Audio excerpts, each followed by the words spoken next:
wonder why is grass only greener when it's fertilized. Gave them truth in these songs, they prefer to lies. Destiny beautiful, adrift in her purple lies. You can't see me, you Stevie, wondering how I reach more evolutions than Evie and make it look easy. Dream on, yeah. Dream on, dream weaver.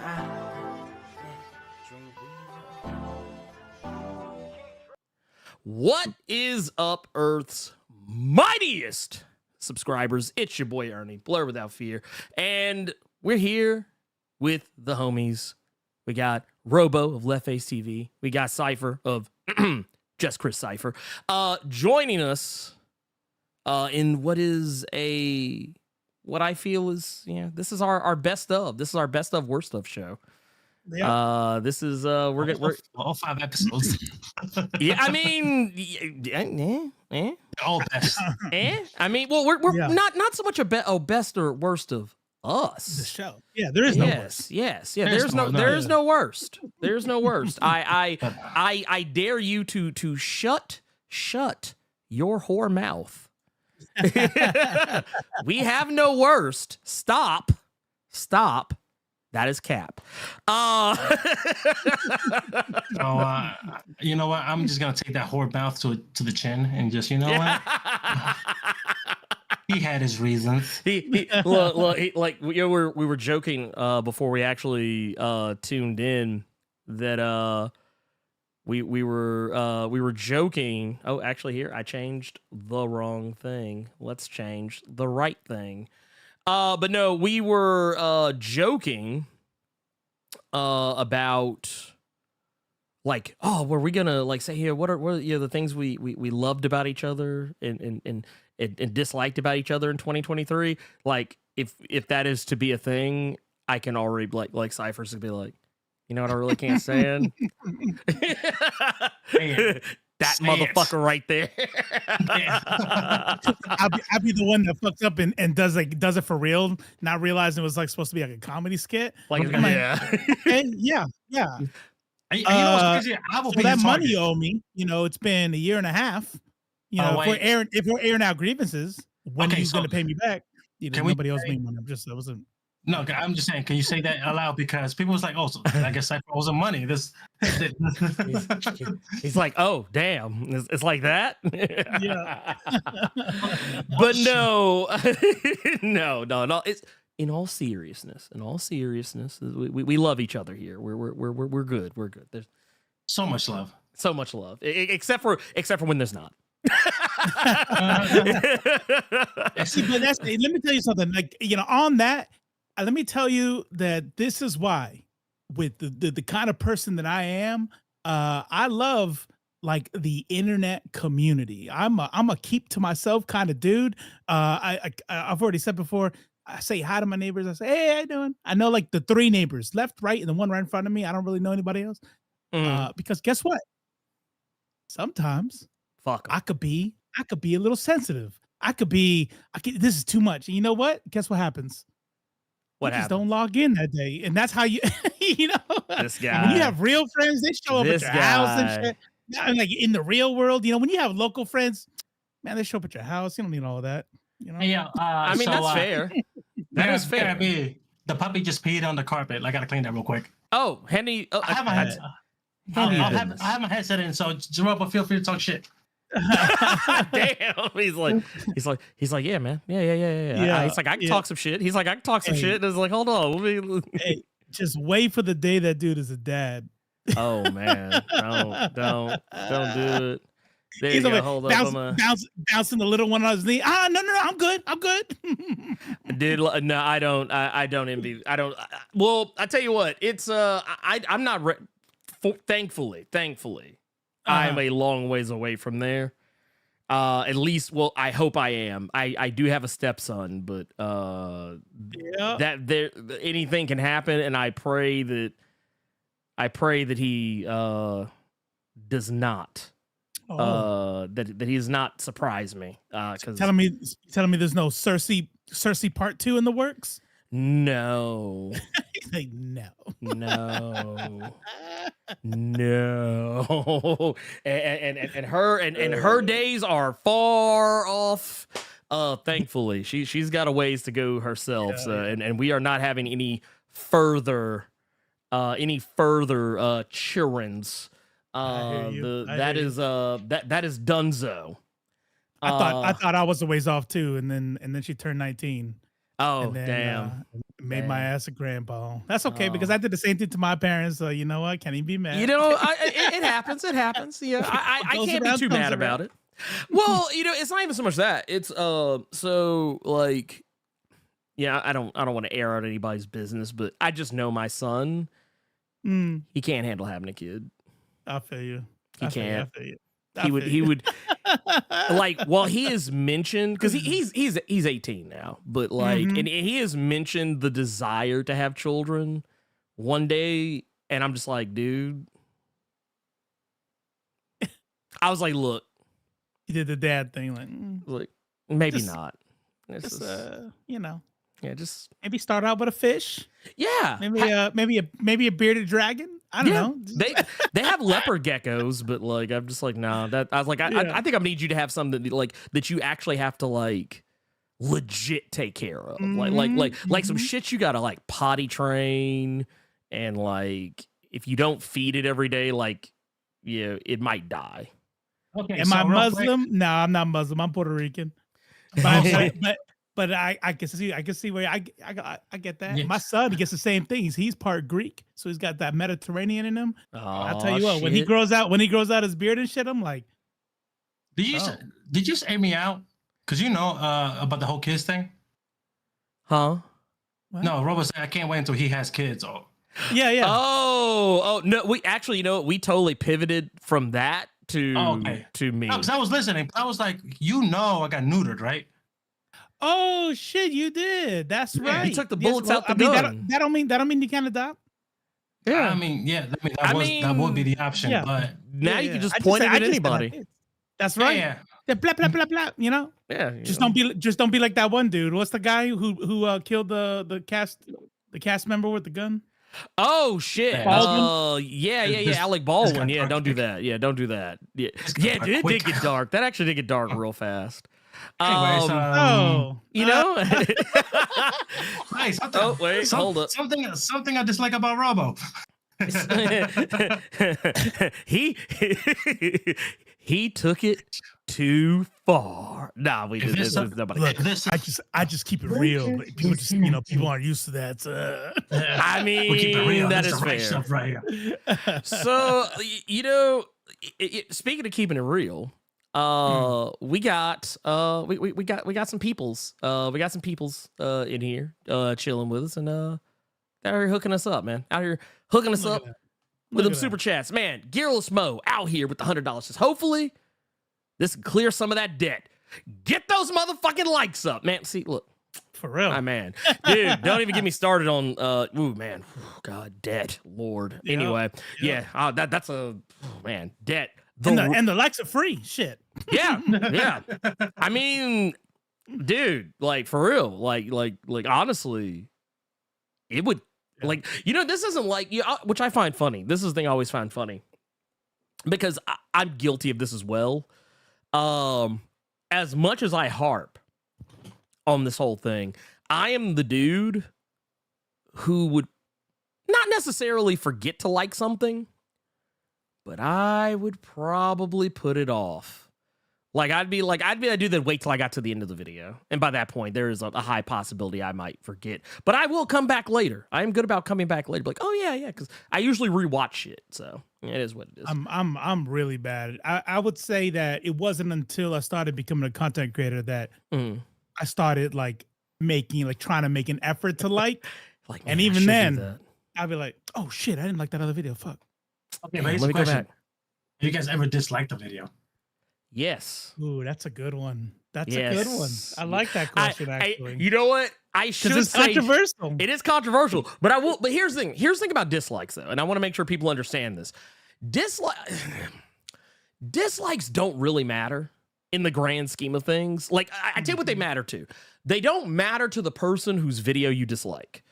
What it matters to is to the videos that YouTube will recommend to you going forward. That is all that really matters to. So like when there are content creators that I encounter that like, because every now and again, based on the nature of what I do and the types of content that I absorb, and I would imagine you probably run into this too, Robo. Just based on the fact that you cover a lot of political stuff, that I think you are actually smart enough to watch that bullshit on a different account. I like how you specify. You must encounter this a lot as a Robo. Because you do this, not because Cipher is not less is less of a content creator. No, not at all. No, you caught some heat too. You caught some heat too with your anime takes. Oh yeah. So I'll say this much: I've of course with anime takes, video game takes, especially when it comes down to opinion, which is always hit or miss. But what I caught the most heat is the Jesus versus Goku video. Dude, people really took that shit seriously. Bro, there was this one motherfucker that wrote me like you would have thought I was in church with him. He was trying to save me, and so I'm like, you understand that I play Jesus in this video? You know what I'm saying? Like, he's like, how can you? Go ahead. No, I was gonna say, did he hit you with the Aaliyah? Did he hit you with that 4-page letter, the 5-page letter, whatever? He tried, but TikTok capped them so many characters. Oh damn. Yeah, but he left like 18 comments, right? Which is crazy because his username was like Goku Stan or something. So he's already a Goku's like a Goku fan. But he just went in like, how dare you pit a fictional character versus a prophet? And I'm like, man, I almost said something real ugly. I'm glad I caught myself. I'm glad I caught myself. But whatever. Okay. Like I'm not gonna lie. If I were you, I would have said it. I would have just been like, dude, I'm not gonna lie. I'd have hit him with the ace of spade that I hold in my hand for conversations just like that. I might have said it actually. I might have been in there in the chat. This is one of the situations that I actually sent Left Face to fight my battles for me. I was like, hey, bro, the comments are going hand. They're you're beating potatoes in between. Go ahead and have a feast. And I got you. Go off, King. Go off. Sean Meme wants to know how the puppy is. She's good. Yeah. She's really good. She's awesome actually. Very she's very loving. You know what I mean? And I mean, like, yeah, she can be. She's a puppy, teething and stuff like that. Hasn't destroyed anything yet, but for the most part, even like the accidents that we have here, because even now. Because I took her out before I got here and she did everything, but then she was trying to leave the room, so I thought she was just trying to get her toys, but then she peed. I'm like, okay, that's technically my fault, but Bad. Yeah, so. That is her son wants to know if you're Muslim or not. Oh, me? Yeah. 1000%. No, you're not. This motherfucker ain't just saying shit. It's like, yeah, it's like, duh. Yeah. Why wouldn't I be? Half Muslim, half Viking. Yeah, you know what I'm saying? Yeah, hey, I mean, Vikings could be brown. Yeah, actually good. That's actually a brand new little finding. Yeah, that's not even joking. Not even like that's legit. That's legit. They had a whole ass black Vikings. Yeah. That's one of those things though that sometimes I learn shit and it comes out as new, but then I read like where the study came from and it's like some like. 1987. Yeah, exactly. But it got buried. Yeah. I'm like, or it went viral on TikTok. And that's how. Literally how I find shit out. But the thing is, like, but I can see why, like, coming for like however long in media, Vikings were always depicted as the blondest, bluest of eyes, motherfuckers. I mean, they are from Norway, but the finding was, or whatever that whole area is called. But the finding is that Viking was like a word that's more akin to pirate, or it was a job. It was what you did, right? It wasn't like your bloodline. Yeah, and of course, most of them were there. But you had traders and people who came around that said, "Man, this place is dope. Like, I want to join your shit." And they're like, "All right, you're in." And it wasn't like, So, I mean, don't get me wrong. It's the same way I feel about Cowboys. Like you're the Western, the old Western idea of what a cowboy was is something that, like, if you actually go back and like look into the history of it, you would discover that like the people you would traditionally think of as cowboys were more likely to be either black or Mexican, and or woman. You were, yeah, I didn't know that part. Yeah, you were. Back in the day, women were just wenches. Well, they were. Sort of, I guess. You know, in I guess like traditional parlance.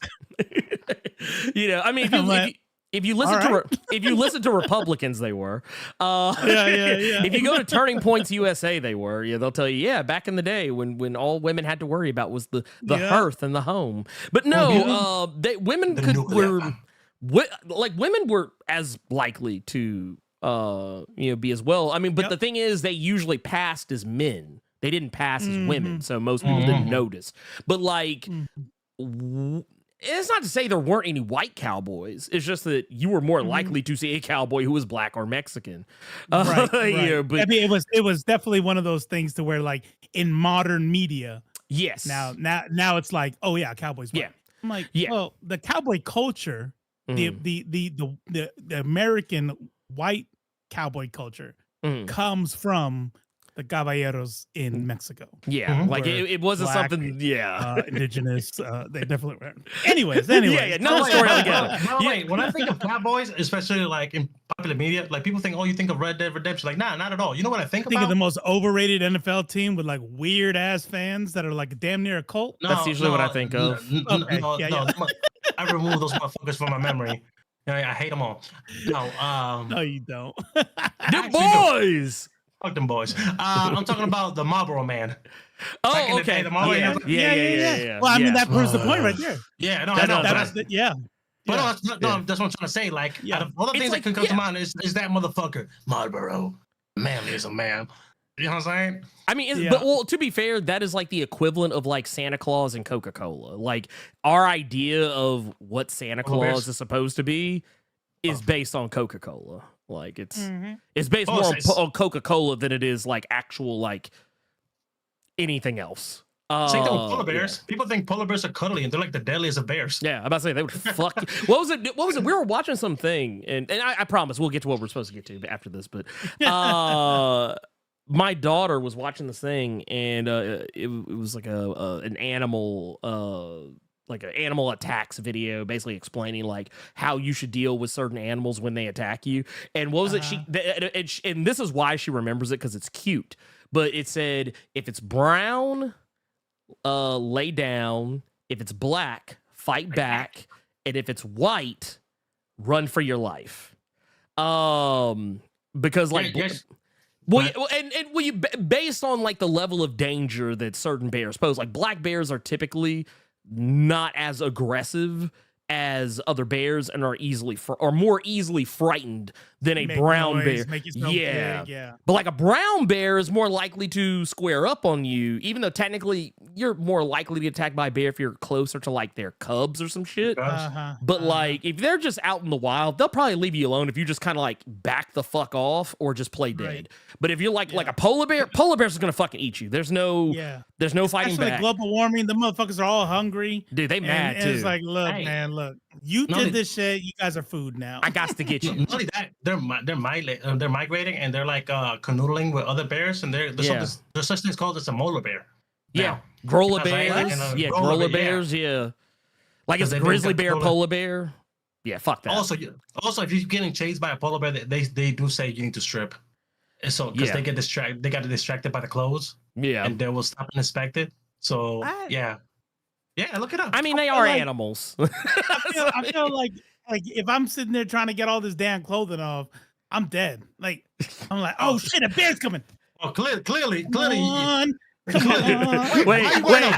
To be fair, why you wearing a button up? No. To be fair, you probably got long johns on. If you're where polar bears are, you got long johns on. I'm gonna go ahead and just tell you that right now. This was a jacket, first of all, because they got buttons.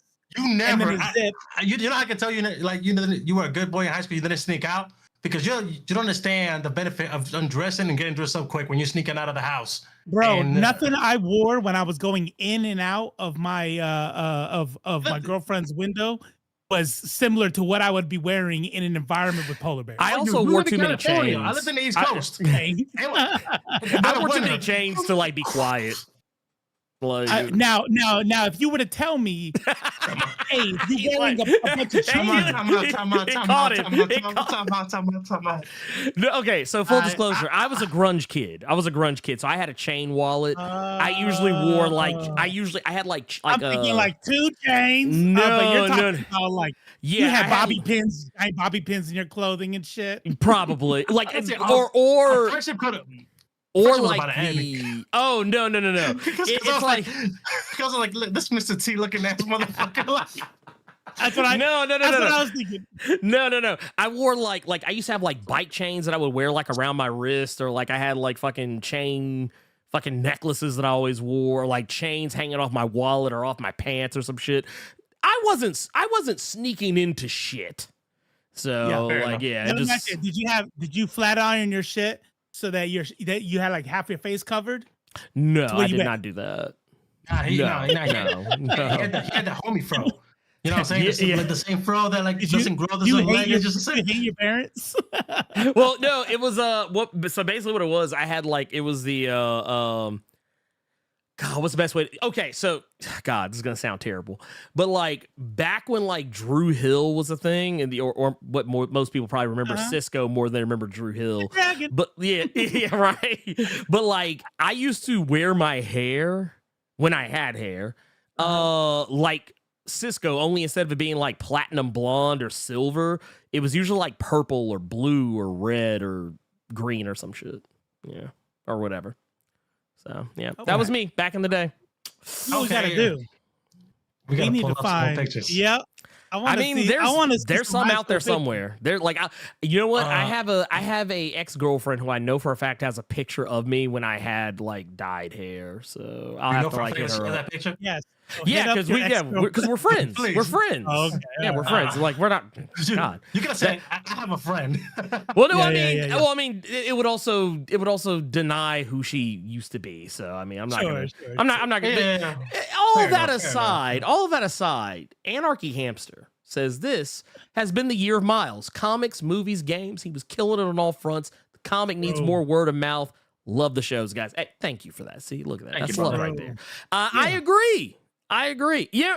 So you know what I feel? I actually feel people didn't talk about the movie enough. I feel like people didn't talk about Across the Spider-Verse. I feel like I don't know why. I honestly don't know why. Like we might be in two opposite ends of the TikTok algorithm, because I feel like people to me, people talk about it too much, but not for the right reasons. Okay. All right. I feel So I'm going to be Starship Troopers. I'm going to be Starship Troopers here, and I'm going to say I would like to know more. Yeah, okay, so I'm intrigued.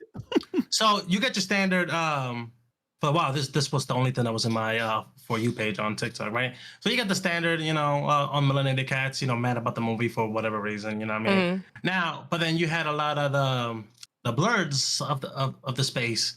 And it was causing a lot of discourse among these creators, right? And then one thing that started this whole argument, this is where I got heavily invested, right? And this was talked about, I guess, every major comic book creator that I know, that I follow on TikTok, was the subtext between Miguel and Miles, right? Oh, yeah, okay, yeah. So then, just to bring you up to speed, Robo's like this girl made a take about how that was Frankie. Was being, yeah, yep. That was former member of the Just Us League. Used to rock with me. Still rocks with me, I guess. We don't have beef with each other or nothing. We're still good. Frankie, But fantastic Frankie. I know exactly what you're talking about. And the Joker made Snyder made the Joker. Those two creators made takes about Miguel, right? Now it's one of those, and then what were the takes? I'm not following. I've seen the movie. Her take was that Miguel was being racist towards Miles Morales. Okay. So then in the reason that she brought up, actually, I was like, oh yeah, that makes sense. Was mostly because of all subtext, right? How Miguel treated Miles throughout the show. And yeah, Miguel showed, is naturally like an asshole throughout the movie and throughout the comics. That's consistent. But there were certain things that Miles did, like when hey Theo, like the first time he talked to him in Spanish, like he didn't respond to him in Spanish, and then when he did, he says "Ay que maravilla," like very sarcastically, right? And then the conversation after that was like, yo, when it comes down to certain Hispanic communities, especially when in regards to Afro-Latinos, there's for example, it happens to me way too often. Where if I go, let's say me and my girl go out to a restaurant, to an Hispanic restaurant, and she orders in Spanish, then I order in Spanish, they will respond to her in Spanish, but they will only respond to me in English, even if their English is broken as fuck. Right. So there was a lot of these subtexts when it comes down to Miguel and Miles' relationship, and why I agree with her take about Miguel being actually low-key racist through Miles being Afro-Latino was because I've seen the movie like 20 times. Nothing that was done in that movie was done by mistake. You know what I'm saying? There was all the details between like whether it's the Easter egg, the culture, everything was done with intent. And Miguel being that hostile towards Miles. Yes, we can talk about the actual plot of the movie, but there was, there was also a reference about the whole, hey man, when his mom was like, there's gonna be people that don't want you in spaces because they feel like you don't belong. Miguel's outwardly, distrust, and even the way he treated him when Miles tried to relate to him from a Latino perspective. But that was and then that conversation, because that's like that spike of Frankie started getting mad, death threats and everything that comes with that. The creator that was responsible for inciting that little insurrection got mad. And then for the longest, everything that was being talked about the Spider-Man was debunking or trying to prove all the subtext within that movie. Did she I know that's not, I don't know what, I'm probably don't want to make a whole segment about it. Maybe we could save it, but did she address the fact that his number 2 was a whole ass black woman? Yeah, she did. I mean, yeah. Oh, go ahead. No. I'm gonna let you talk.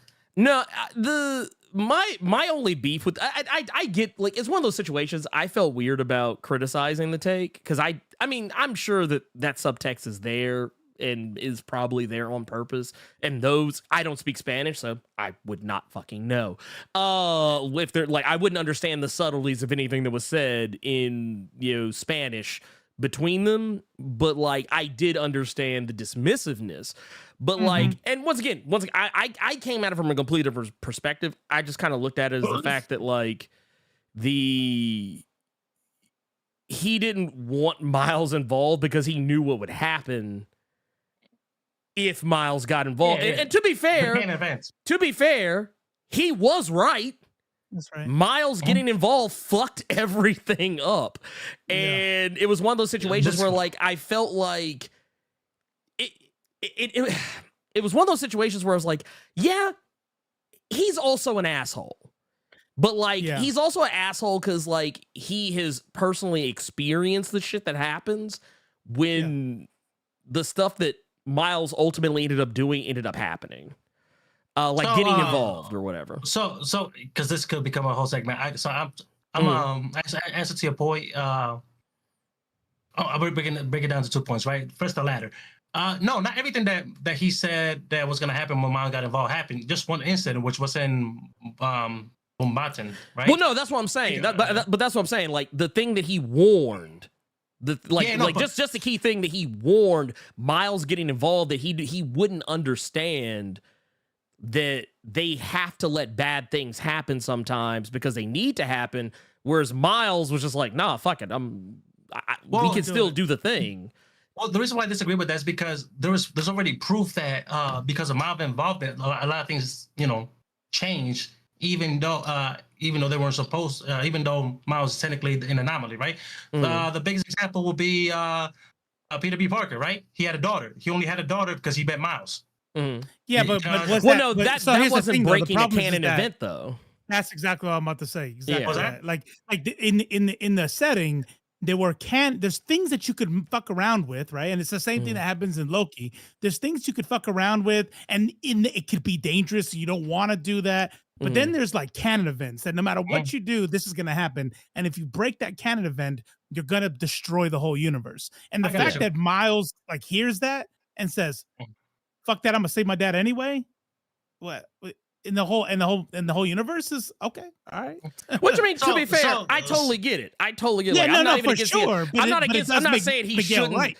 Yeah, I'm not saying he shouldn't save his dad. But the thing is, like, every Spider-Man has to have an Uncle Ben. You know, regardless of what form that Uncle Ben comes in, they always have to have like a Captain Stacy, regardless of what that form that Captain Stacy comes in.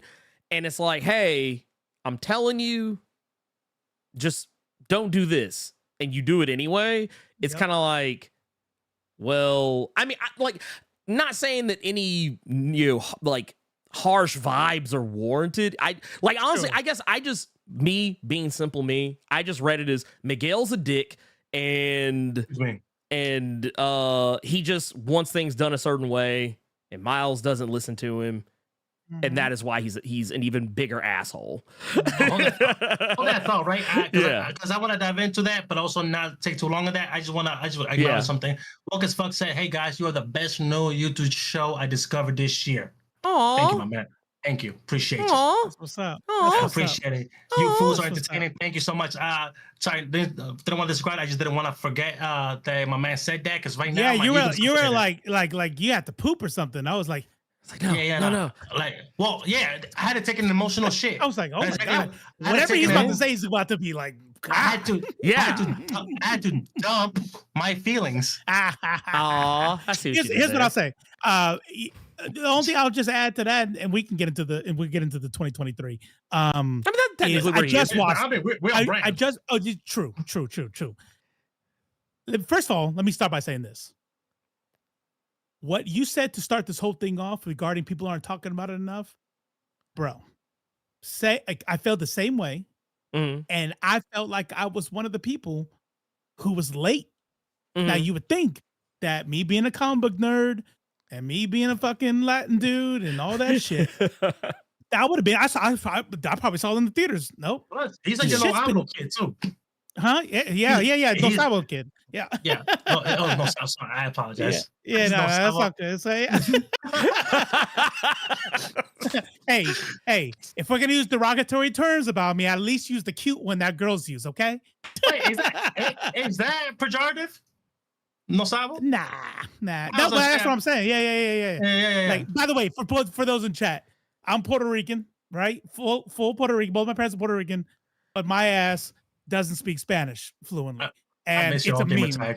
It's a meme. My old gamer tag was Puerto Rican, because I don't play baseball. I don't speak Spanish. I don't even really like coffee that much. So I'm not Catholic. Yeah, and so like, it is what it is. It is what it is. Oh, yeah. I also got that vibe from, but actually transitioning back. Oh, and then a no sabo is like somebody. It means like you have a boyfriend that doesn't know Spanish. You have a Puerto Rican that doesn't know Spanish. So like I got a no sabo boyfriend is like a Puerto Rican saying, yeah, my boyfriend's Puerto Rican, but he doesn't speak Spanish. Let me show, by the way. Okay. Thank you. So getting back to the show though, and this kind of ties into that, is first of all, I finally saw it. When I say I finally saw it, I saw it last week for the first time. Damn. Last week. I'm like, you know what? Let me get on. I need to watch this shit. Mm-hmm. And here's the take. I'm going to give you all a take right now. Mm-hmm. That is my favorite comic book movie of all comic book movies. Facts. 1000%. Oh yeah, no, Like, I would give you. Up until this movie last week, I would have said hands down. If I ever talk about favorites, I gotta do the Infinity War Endgame. Those two movies I consider like one movie. It's always like in context of that. What I was feeling in this movie, it was like, yeah. Infinity War Endgame, that's gonna be a number 2. Across the Spider-Verse is gonna be my number 1. Not only that though, real quick before you say anything, I just want to add that with Infinity War and Endgame, they were long movies, right?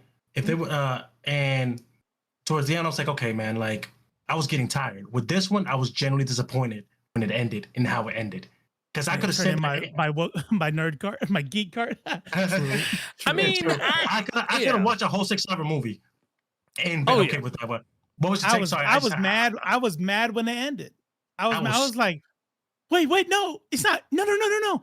I'm like, oh, you gotta be fucking kidding me. I was so mad. The But funny the way thing, that ending had one of my favorite Easter eggs of all movies, right? Because the dude that the alternate universe Uncle Aaron. Miles Uh-huh. spoke with a very thick accent because he was raised by Rio.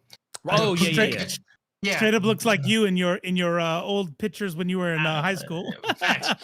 But here's why. I'm glad you said that, because here's why I even love it even more. Because early in that movie, when his dad goes like, "Oh, I heard a rumor that my Spider-Man is Puerto Rican," and Miles goes like, "Hey, no, I heard he's Dominican."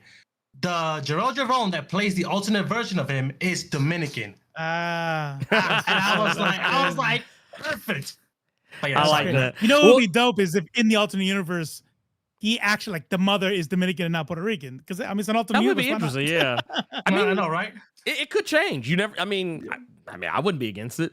I just thought it was funny Yes, because so many people in the audience got like heated when the movie ended because like people were like staying in the theater like waiting for like a post credit, and I kept trying to tell folks, I was like, there's nothing after any of this. You can get up. And they were like, what? No, there's got to be something. I said, the only thing that's at the end is like saying Miles, I think it was like something to the tune of like Miles Morales will return, or like Beyond the Spider-Verse, something or other. But like when all the shit was going down, I knew, like I didn't, like not saying I knew exactly everything that was going to happen at the end, but the whole sequence and breakdown of how events played out at the end, I saw that shit coming a mile away, and when everyone was freaking out, I was actually laughing. I was just like, God damn. You know what's crazy? Yeah. I was actually mad that I didn't caught on to that, because in the very first movie, they hinted at that he's from a different dimension. Well, the spider starts glitching. Right before he got bit, and I'm over here like, yo, they really motherfuckers were cooking. Which by the way, made me a fan of Hobie. And I didn't know much about Spider-Punk. I just knew enough. Where and then after seeing that movie, I got a bunch of shit on my Amazon cart. For him. Yeah, I mean, so I like Hobie. Hobie's good. He's so good. So and funny as shit too. He's like, oh yeah, what is that? It's like an allegory for capitalism. I'm like, yeah. Oh no, dude, I was all in for Spider-Punk. So let me. I want to say that. I want to say this shit about Frankie real quick. And this is also disclaimer. I haven't seen Frankie's videos. Maybe I watch it and I go, damn, man, that's a good ass point. I would just say this. Also knowing that Chris agrees with her, but I think that everything that you guys heard like the death of the writer, death of the artist, right? Yeah. Where like what you perceive from the art is true, right? However, the art speaks to you. So I want to first say that. If you look at something like this, and we'll just use this one example, you know, Miguel's treatment of Miles. Do you see racism in that? Do you see, a certain dismissal that comes from the sort of anti-Black behavior that you're used to seeing? Then you know what? It's art. That's valid, and that's what you're seeing, right? Period. For me, I saw something different. And what I saw, especially given the type of Latin dude that Miguel is the kind of dismissal that certain Latinos will give towards American-born Latin dudes, especially if they don't speak Spanish. And let me tell you something. I don't care how good my Spanish gets. Any person whose first language is Spanish will hear me speak it and know it's not my first language. You know what I mean? And so what I got from that scene was Miles coming out. Here's this dude only exists because of a fuck up that I have built this whole entire creation, this organization to prevent, right? So this organization is to prevent fuck ups like the one that created Miles, right? That Peter should not have died, et cetera, et cetera. Now, not only that, he comes in and now he's a little shit. And now he thinks that we're cool because he speaks Spanish. Like, okay, first of all, you don't even really speak Spanish. Where are you from? You know what I mean? And you're half non-Latin, you know what I mean? Because he's Afro-Latino for sure, but not Afro-Latino like Chris is Afro-Latino. Afro-Latino, you know, like when we talk about Chris's black ancestors, they're talking about the enslaved people that went to Latin America versus Miles is Afro-Latino.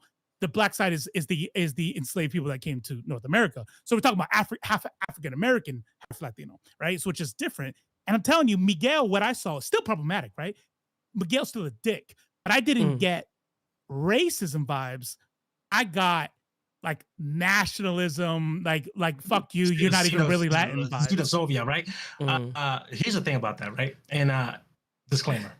By the way, I want to say real quick. I want to say real quick. This is just kind of turned into the Miles Morales retrospective. Here's what he's gonna say something. I'm gonna say something, but we're both gonna say okay. Not to make a whole segment out of it though, and then we're gonna say, and then we'll say some more shit, and it'll just become. Which I mean, if that is what it is, I don't care. I just want to make sure that we are aware of what is happening. Oh, yeah, you called this earlier when we were talking about like formats. However, it's gonna go. Let's be real. Yeah. Let's be real. I knew. Last thing I'm gonna say, and if not, I'll log out. I get what you're saying. It's so problematic. The only reason why I still lean towards the racism is because I actually been problematic. I'm not, fucked up. I've been on both sides of the coin. Right. One that will disregard somebody, their Latinx, or just because of whatever I saw, and then being on that receiving end of somebody denying my my Latinx card, my Latino card because of the way I looked. And and it's one of those things like maybe you will call it a dog whistle or just subtext, and maybe unintentional, but you see it like once like things were pointed, like once you, I guess when you experience it, call back to our earlier episode when we were talking about who is this particular segment for. That's how I felt. I was like, oh, I know what's happening here. Now, I could be 100% wrong. Maybe I'm projecting. Well, I will take what Robo said earlier, and I will buttress it by saying that it's whatever you perceive of the story is what you perceive. Like that is you. That like perception is 9/10 of reality. That's the great thing about art. Yeah. You know what I mean? Like it speaks to you that way. It spoke to Frankie that way. It didn't speak to me that way because I'm not Afro-Latino. I'm just regular indigenous colonizer Latino. And Blerd, can you drop your mic? That was a dope take. Thank you. I would, but it's expensive. Okay. I will finish it up by saying whatever the person who wrote the story says is ultimately what I'm going to go with. So if they say it, then I'll be like, okay, cool. I still didn't see it. But like, if like, I know you said that they like agreed or disagreed or something. I don't remember exactly, but if they agreed with her take, I would say, okay, cool. Then it was there. But for me, it was not. But if it is for other people, then that is true too. Two things could be true. Here's the only exception I would say to that. Right, because that's what I was gonna tell you, Chris, while you were messing with something on your headphone. I think change the battery or something. But man. Oh, okay. So when that's literally what I said. What you're trying to say, like death of the artist. If that's how you and Frankie felt, then that's a true thing because that's what you're getting for the interpretation. But here's what I will say is when the only thing I'll say to add about the artist thing. What the artist or the writer can tell me about a thing is their intentions, but sometimes even if they don't intend it, it betrays their own biases and shit that's inside their own head. You know what I mean? And we see it all the time whenever we watch like white creators, writers, comic book writers, whatever, try to write a person of color. And when we see that, we go, we can't say, well, the writer said that the person wasn't being racist, so they're not. What we can say is, okay, clearly you didn't mean for it to be racist. However, but it looks like, because we're people of color watching this motherfucker act the way he's acting, some of your bias made it onto the page. You know what I mean? And I think that's natural. I think that's human. I'm not saying that's what happened here. I'm just saying that's the only thing I would add. No, that's facts. Hey, that's good. I think you're muted. Am I? No. I was, Oh. but I was laughing. I didn't say anything. That's why I said, like, wait a minute, It was he's an laughing. He doesn't laugh internal. like that. It was an internal laugh. Mostly, it was mostly an internal laugh because I was just like, "We're still talking about this."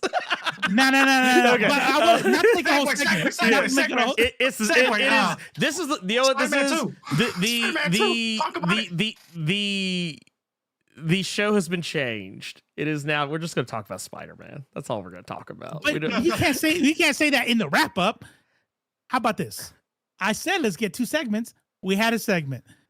Now, here's what we'll do. For I just wish these segments were more planned. Yeah, but you know me.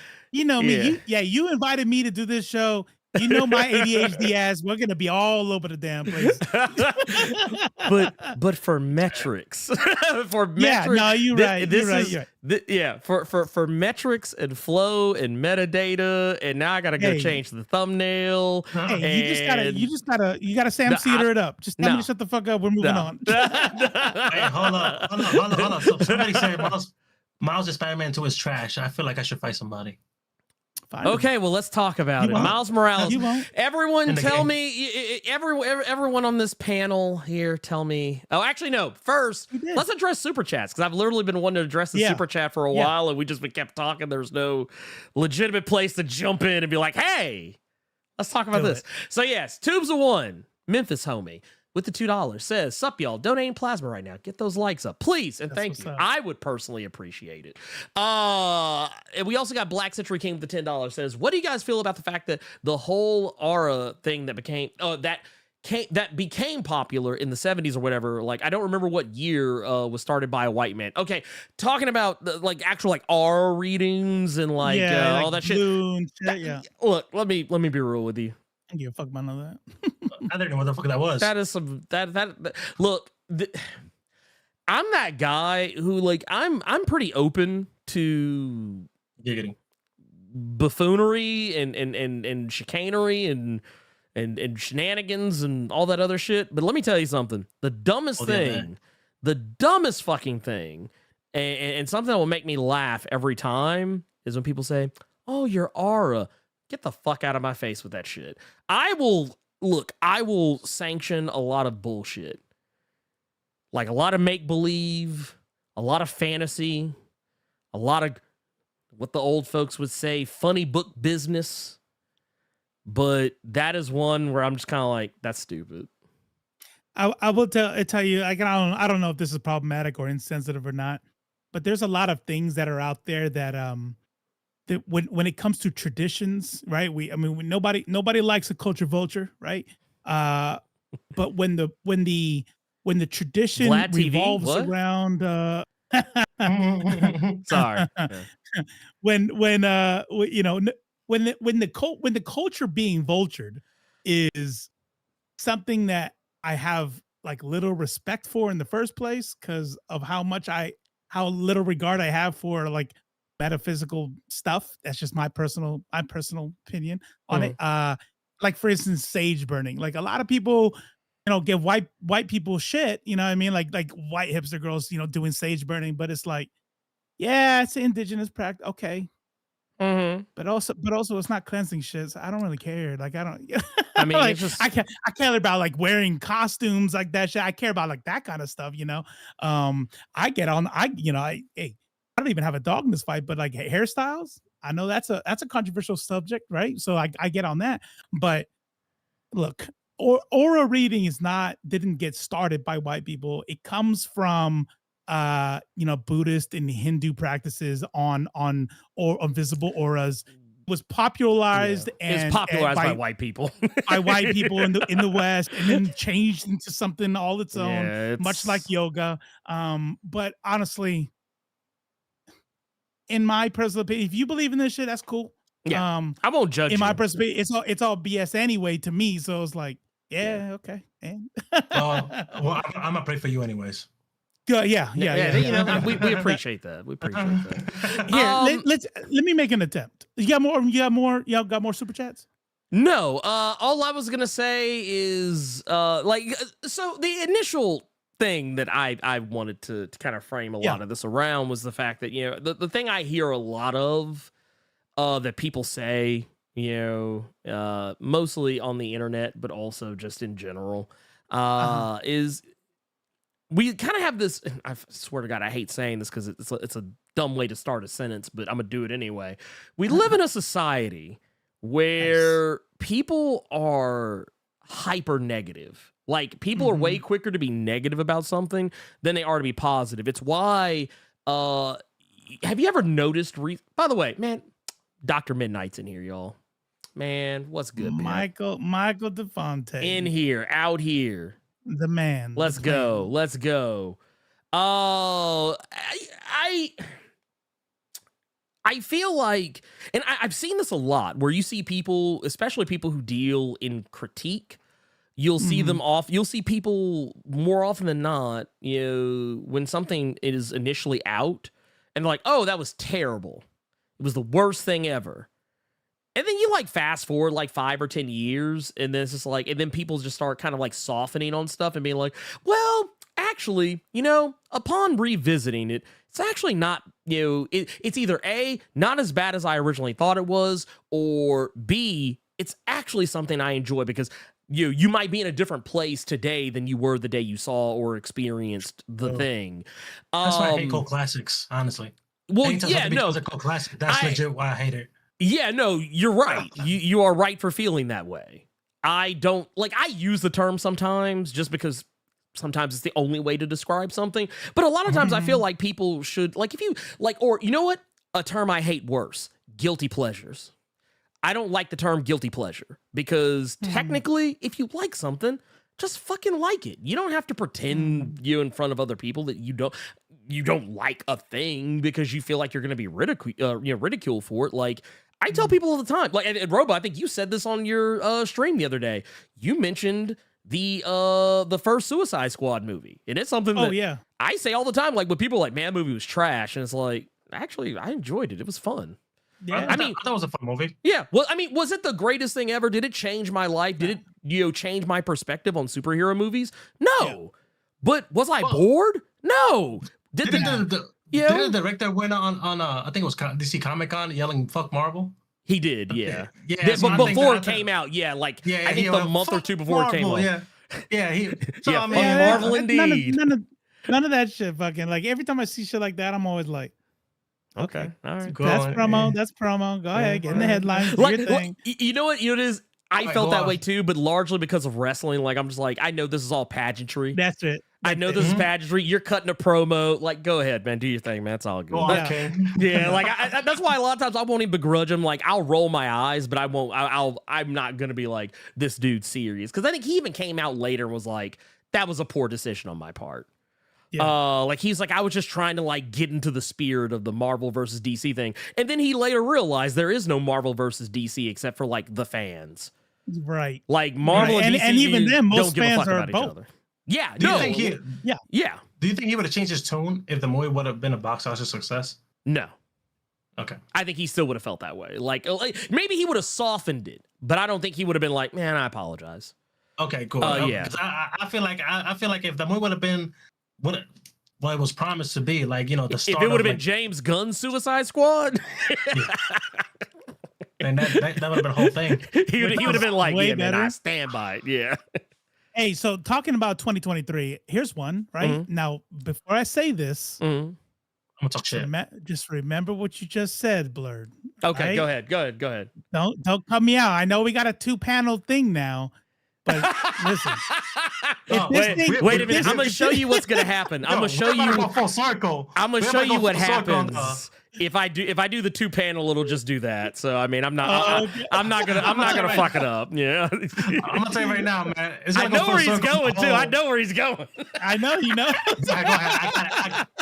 I think I know. Yeah. Go off, King. Go off, King. You've been at work, so I don't think you know, because you've been adulting. Oh, yeah. He knows. You pay attention. Yes. I don't think Rebel Moon was that bad. Oh, let's talk about it. Okay, so I don't think let's go. 2023. I know. If we were making a list, I know for a lot of people, Rebel Moon be on the garbage list, right? And I wouldn't even really argue it's not. I don't have anything super controversial to say about Rebel Moon other than what I just said. And that's the most controversial it's gonna get. I don't think it's amazing. I live tweeted watching it today, and how did I not get that? I don't know. I don't know. Weird.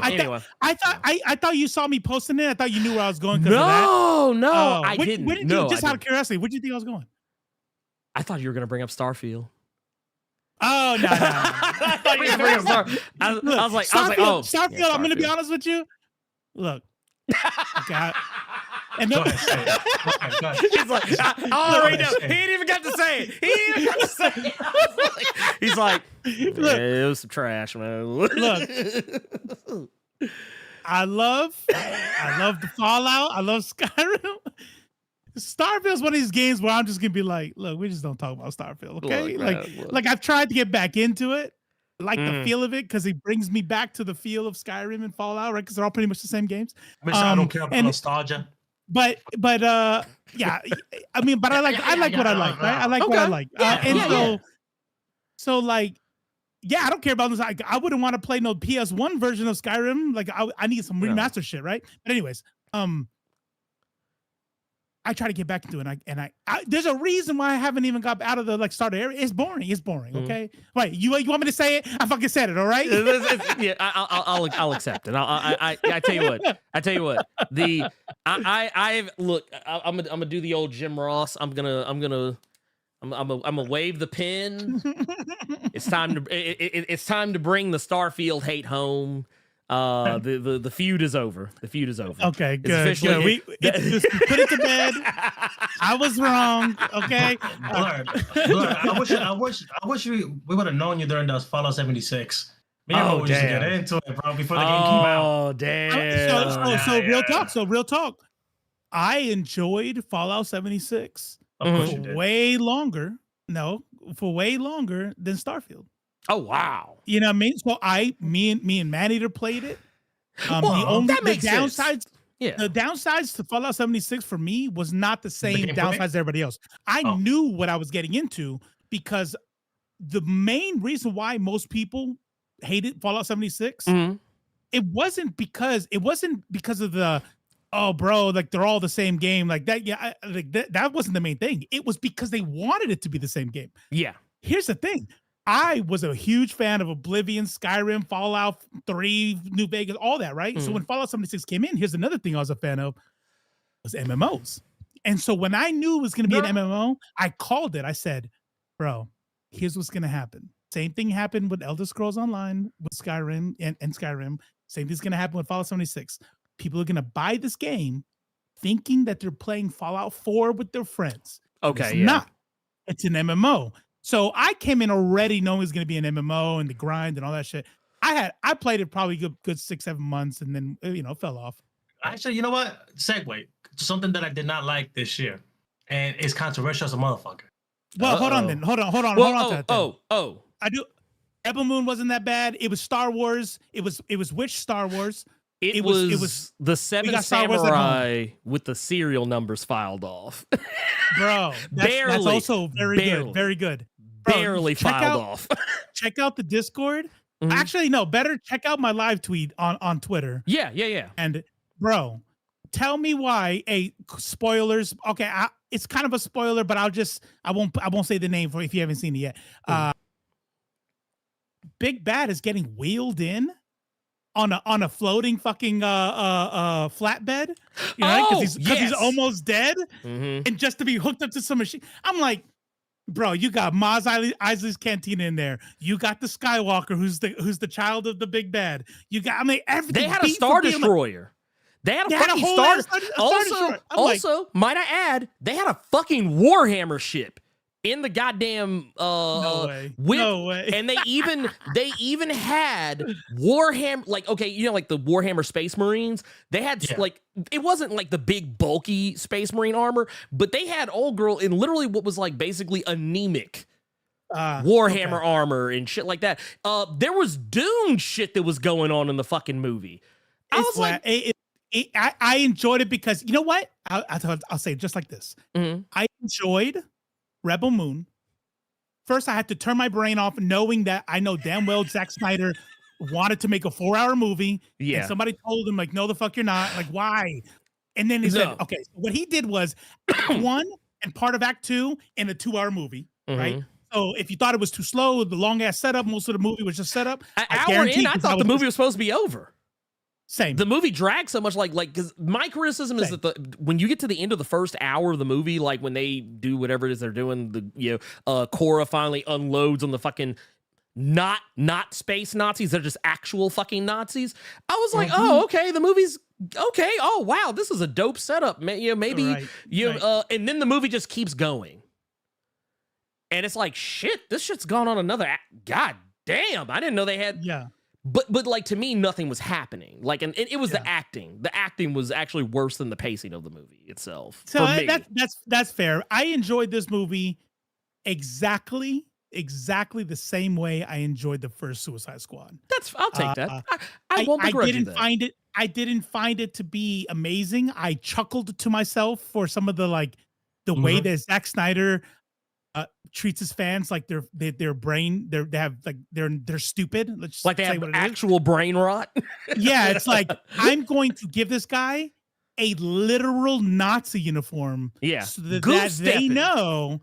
So yeah, they were goose-stepping fucking Nazis. Yeah, the hat, everything. Yeah, everything.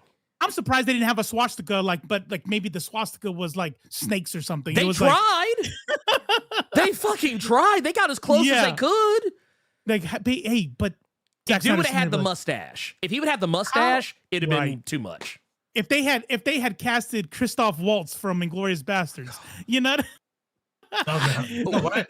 Well, 10 out of 10 if they would have done that. 10 out of 10. I tell you what. Here was the other thing though, because like the next movie will actually be The Seven Samurai. Like this was technically his Star Wars, but like the setup for it is basically the premise of The Seven Samurai. I got to go out and find 7 warriors to help me protect the village. That's the premise. But like the next movie is literally the whole plot of it from the trailer is literally just the fight. Yeah, that takes place in The Seven Samurai, which to be fair, I know the criticism most people have is that it's just copying so many. It's copying better movies and better, and then they also say, it's not like Star Wars didn't copy The Hidden Fortress or aspects of Kagemusha or even The Seven Samurai itself. Every Star Wars does that, but this is so on the nose, just blatant. Yeah, like it's and I think that was my problem with it because everyone was like, see, if Zack Snyder got a chance to make his Star Wars movie, it'll blow anything that Star Wars has ever done out of the water. And I'm like, no, it doesn't. No, it doesn't. You have seen every good thing in this movie in a better fucking movie. Mm-hmm. Also, I thought it was weird that they had like an Indian, like an East Indian guy playing what was very much an obvious Native American styled character. I thought that was strange. The guy who's tamed the bird thing. Yeah, like they were given he read, and I don't know if this was on purpose. Indigenous. He read like the way he read indigenous, but I was like, I don't know about this. That was the script actually said Indian. That's what it was. Yeah. You know how people use it. Captain Rex was like, hey, there's a note from Zack Snyder. He says he wants an Indian guy. An Indian. Yeah. And then some boomer was like, is that dot Indian or feather Indian? Yeah, they're like, and everybody else is like, you're not allowed to say that. You're not allowed to say that. You're not allowed to say that. Like, here, wait a minute. I'm hitting the button just so y'all know. That is not an okay thing. That's not an okay thing to say out in the actual world. This is just, we're saying what someone else would say if they were racist. Exactly. Now, I do have a tweet that, I'll apologize for it if I can. I said, I was already an hour into, I got to that part. I said, well, we got our magical native. Yeah. We got our magical that's actually native. about an hour and some change in the movie. Yeah, an hour plus. And I said, and I think the only reason why we might have had a magical Negro, but I haven't seen one black person yet. Yeah. Well, that was, and we don't see Jamon Honshu comes up. Yeah. But I mean, we're already like, and how do you go almost 2 hours into a movie and the first black person we see is like an hour 20 in? I mean, come on. Okay, let me tell you, there's another thing I couldn't stand. I think I said this on the Blerd, but it bears repeating. The script of this movie is terrible. because they Zack Snyder. they do the thing that people do that isn't like okay, so there's the part where like the Asian woman who has the not lightsabers, The Jedi, you're right? Yeah. the not Jedi. She's not a Jedi, Mhm, even though mhm. she has like instead of having laser swords, she has like swords that are basically like super hot. Plasma swords. Yeah, she has plasma swords. Right. She has a plasma saber. Right. You get it? You get it? Yeah. You get it? Yeah. It just wasn't, reverb what was backwards. the noise that shit was making? Because it wasn't like wasn't that? It was something that was just like yeah, it was like it was really it was an annoying ass sound. I like lightsaber sounds don't bother me, but the sound that shit was making was annoying. But no, when she finally, which by the way, I'm sorry, those not lightsabers are weak as fucking dog shit. Because if these were actual lightsabers, that fucking spider bitch would have been dead in like 2 swings.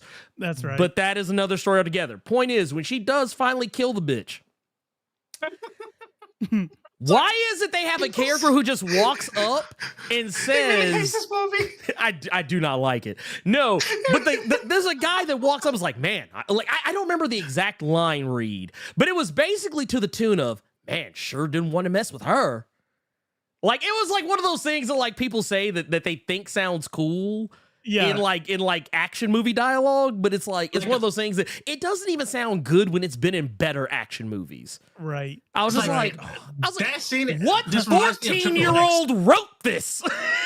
Remind me not to get on her bad side. Right? Yeah, that's what it was. That's what it was. That, what the fuck is this? My friend went, well, that's that. Yeah. I was like, dude, Yeah. who? That is like, What 10-year-old got their hands on the script? Mm-hmm. Mm-hmm. But anyway, I digress. That shit he reminds me of the old the 2000s action movies like the Vin Diesel Triple X and all that stuff. Oh like my God, yes. I used to love them bitches when I was 10, like, he's so cool. Then I see as an adult, I was like, why the fuck? Yes. Did I like this movie so much? Okay, so like here, I want to bring this up because Robo, you sent me this image, and I do want to pull this up because I just want to show people what the fuck we're talking about here, just in case you don't know or you don't have a frame of reference. But Here's like, your not Jedi. This is your not Jedi. And here, I have another image I want to show too, because actually you showing me that inspired me just as well, because I realized I had this. Here's an image where you can see how the blades look a little bit closer up. And it's like they're literal actual swords. They're just hot. They're just plasma-ized or whatever you want to call it. And like the character is cool, but but honestly, I was like, oh, so we got a Bloodborne character in here now. Cool. That's what I thought. That's literally what I thought. Because she had the hat on, and I was like, okay, so Zack Snyder clearly just recently played Bloodborne. Okay, cool. Somebody dared him like, hey, can you make a Star Wars close enough to Star Wars while nobody noticing? He was like, I got you. Well, the thing is, this was originally supposed to be Star Wars. This was based off a script he wrote and pitched to Disney to make a Star Wars film. Woke as fuck. There's the answer. I didn't know that, but Blerd did. So wait, what was it? What Woke as fuck said? Did you all not know this was a? In my head, I saw it. I'm like, in my head, I thought, no, bitch, goddamn, I gotta know everything. Well, but no, I forgot. Blerd does know everything. So no, I did not know everything. In the nerd world. No, shots fired. Fuck off. I knew this was supposed to be a Star Wars movie, but I was hoping that maybe he would file the serial numbers off a little better. Like he's like, no. He's like, no. Here's my homework. You can copy, but change it up a little bit. Yeah. Captain America. I'm a U.S. agent. Yeah. He's like, what was it? McDonald's and what was it? McDowell's. McDowell's. Yeah. We don't see. They have the golden arches. We have the golden arcs. That's what we do. But no, it's not even just that. It's how lazily the serial numbers. like were filed off. They were filed off just enough to say that he filed something, but he didn't actually like. I was like, You got a lot okay, of knowledge out of that analogy. because I use it a lot for when people copy shit unabashedly. Well, It just is what it is. I'm gonna use it as well, and I'm gonna say I came up with it. So hey, I sign over full copyright to you. But Okay. but the thing that pisses me off about Rebel Moon is not even just the movie itself. It's the fact that Zack Snyder knowingly put this out, and then people tried to say, oh, well, no, it's not his fault the movie's bad. Netflix made him put out a PG-13 version. No, they did not. He did that shit on purpose, and he has admitted as much because he's planning on releasing what will very likely be a 4-hour R-rated version of the movie, which by even his own admission is that, oh, this is the real movie. Okay, fuck you. Put the right? I was like, dude, put the real movie out first and just cut the fucking bullshit. Like, because if the PG-13 piece of shit you put out is not the real movie, first off, let's be real here. If it takes 4 hours for you to tell a single story, I don't and I'm saying just in one movie. If you got if you have a part 1 that's like 2 hours and a part 2 that's 2 hours, I'm okay with that. Yeah. But if your first part is 4 hours, get the fuck out of here. So I'm writing down 1 minute 15 seconds. I'm just writing that down for so we can pull the short later. Bro, There you go. I'm laughing. He's like, content. I thought the same thing. Content. You know what? This is good. This is it right here. That's When he said if it takes you 4 hours to tell a story, I was like, bro, we've had conversations before. Oh yeah, no, like it takes us 4 hours to get through an introduction. I just meant his whole rant just now. Like, yeah. Okay, real quick, That's because I will say this, right? Because I feel like this is gonna be an awkward segue because although I love bashing on Zack Snyder, oh god, I want to see this level of energy with Blerd, right? And I feel like when I say this, I'm gonna get a similar reaction. I did not like Diablo 4. That's fine. God damn it! I was hoping for something. I don't like it either. We dropped that shit pretty hard. Yeah, but I loved it at first. Right. I'm not gonna sit here and say I didn't love it at first. I did not like it after the first update. Right. But I will say this much. You could probably adjust what you're saying or further clarify to go, I didn't like it on day one. Okay. There you go. But that just means you don't like Diablo games. So the reason why I was gonna say that, right, is because it reminds me of a conversation that we had when he told me that he did not like Ragnarok. That's surprising. Yeah, but that's not that. I don't think that would piss people off. I finished it though. I finished it. Yeah. Did Robo finish it? I did not, but you already knew that, you hater. Let me put it this way. Let me clarify. I like the story of Ragnarok. I do not like the gameplay of Ragnarok. Okay, then don't play the update. Don't play the no, update. I'm not. I watched Carter play it. I'm good. Great story. By the way, great little way to end Kratos' story. But if you didn't like the gameplay, you're definitely not gonna like it. Oh no, I know I'm not. My issue, and it's not even that I think the core gameplay is bad. It was the fact that I felt like, okay, God of War 2018, I felt like Kratos could take a hit. But in this game, I feel like he can't. And I don't mean he gets hit and he just immediately loses a shit ton of health. What I mean is that I feel like so many enemies were able to knock me out of moves. So many enemies, I'm sitting here doing combos and shit and special moves and shit, and I feel like there were enemies that literally would just love tap me, and I'm not talking about bosses. I'm talking about regular ass fucking mooks. I'm talking about trash mobs, skeletons, knocking me out of combos. Meanwhile, Atreus is just lighting folks up, no interrupts. This motherfucker has Was that by design? Is that on purpose? Is this supposed to be like him coming to the end of his powers? Is he weaker in this game? Literally? No. Well, not to get into what it felt like. I mean, not story-wise, but it felt like gameplay-wise. You know what? So we had different experiences on that as well. Okay, so the only time I feel that phenomenon, like that level of difficulty, was literally in the DLC, but I think that was because of by nature, because they applied some type of roguelite element with some storytelling and stuff. Yeah. Which, by the way, the boss that introduced him, money, loved it. Anyways, but I didn't like, the only time I felt like I struggled was like with those optional bosses and when I was clearly underleveled. Like when the health bar was purple, but for regular mobs, and I played in the wasn't giving me God of War, the one below it, you know what I mean? Because I know the hardest difficulty was giving God of War. Yeah.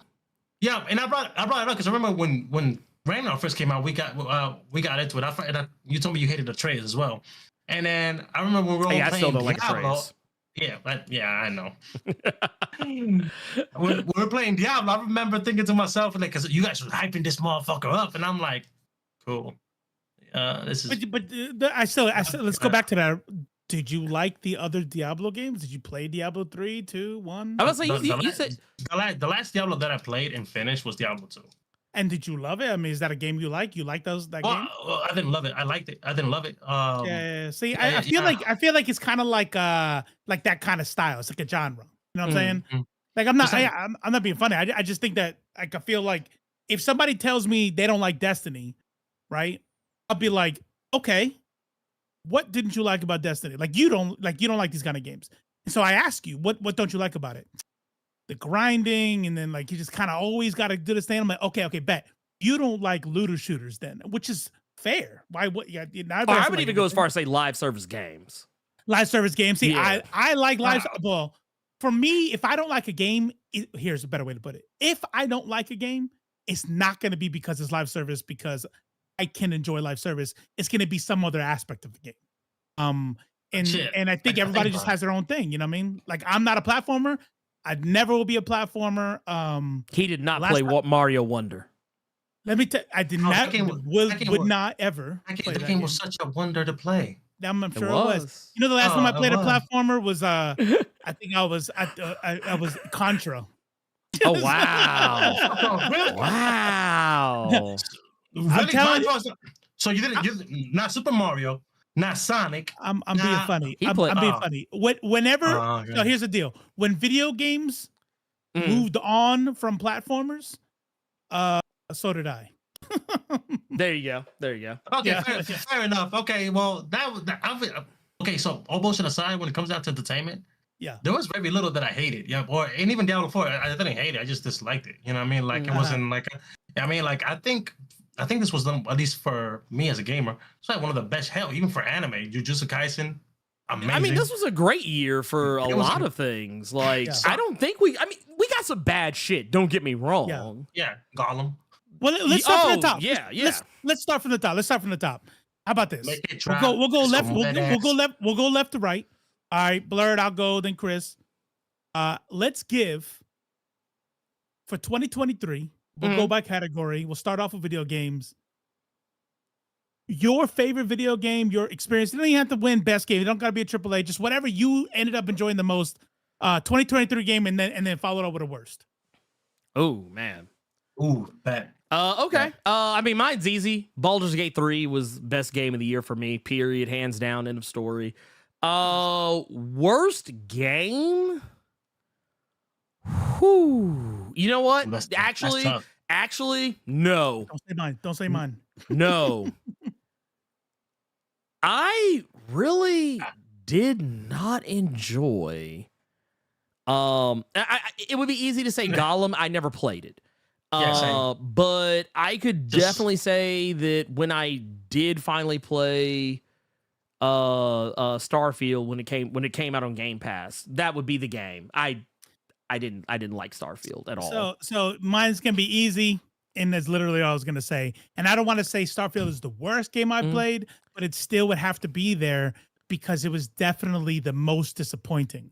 Yeah. I was hype as fuck when it was announced, because all the things that people say about Bethesda, it's literally the thing.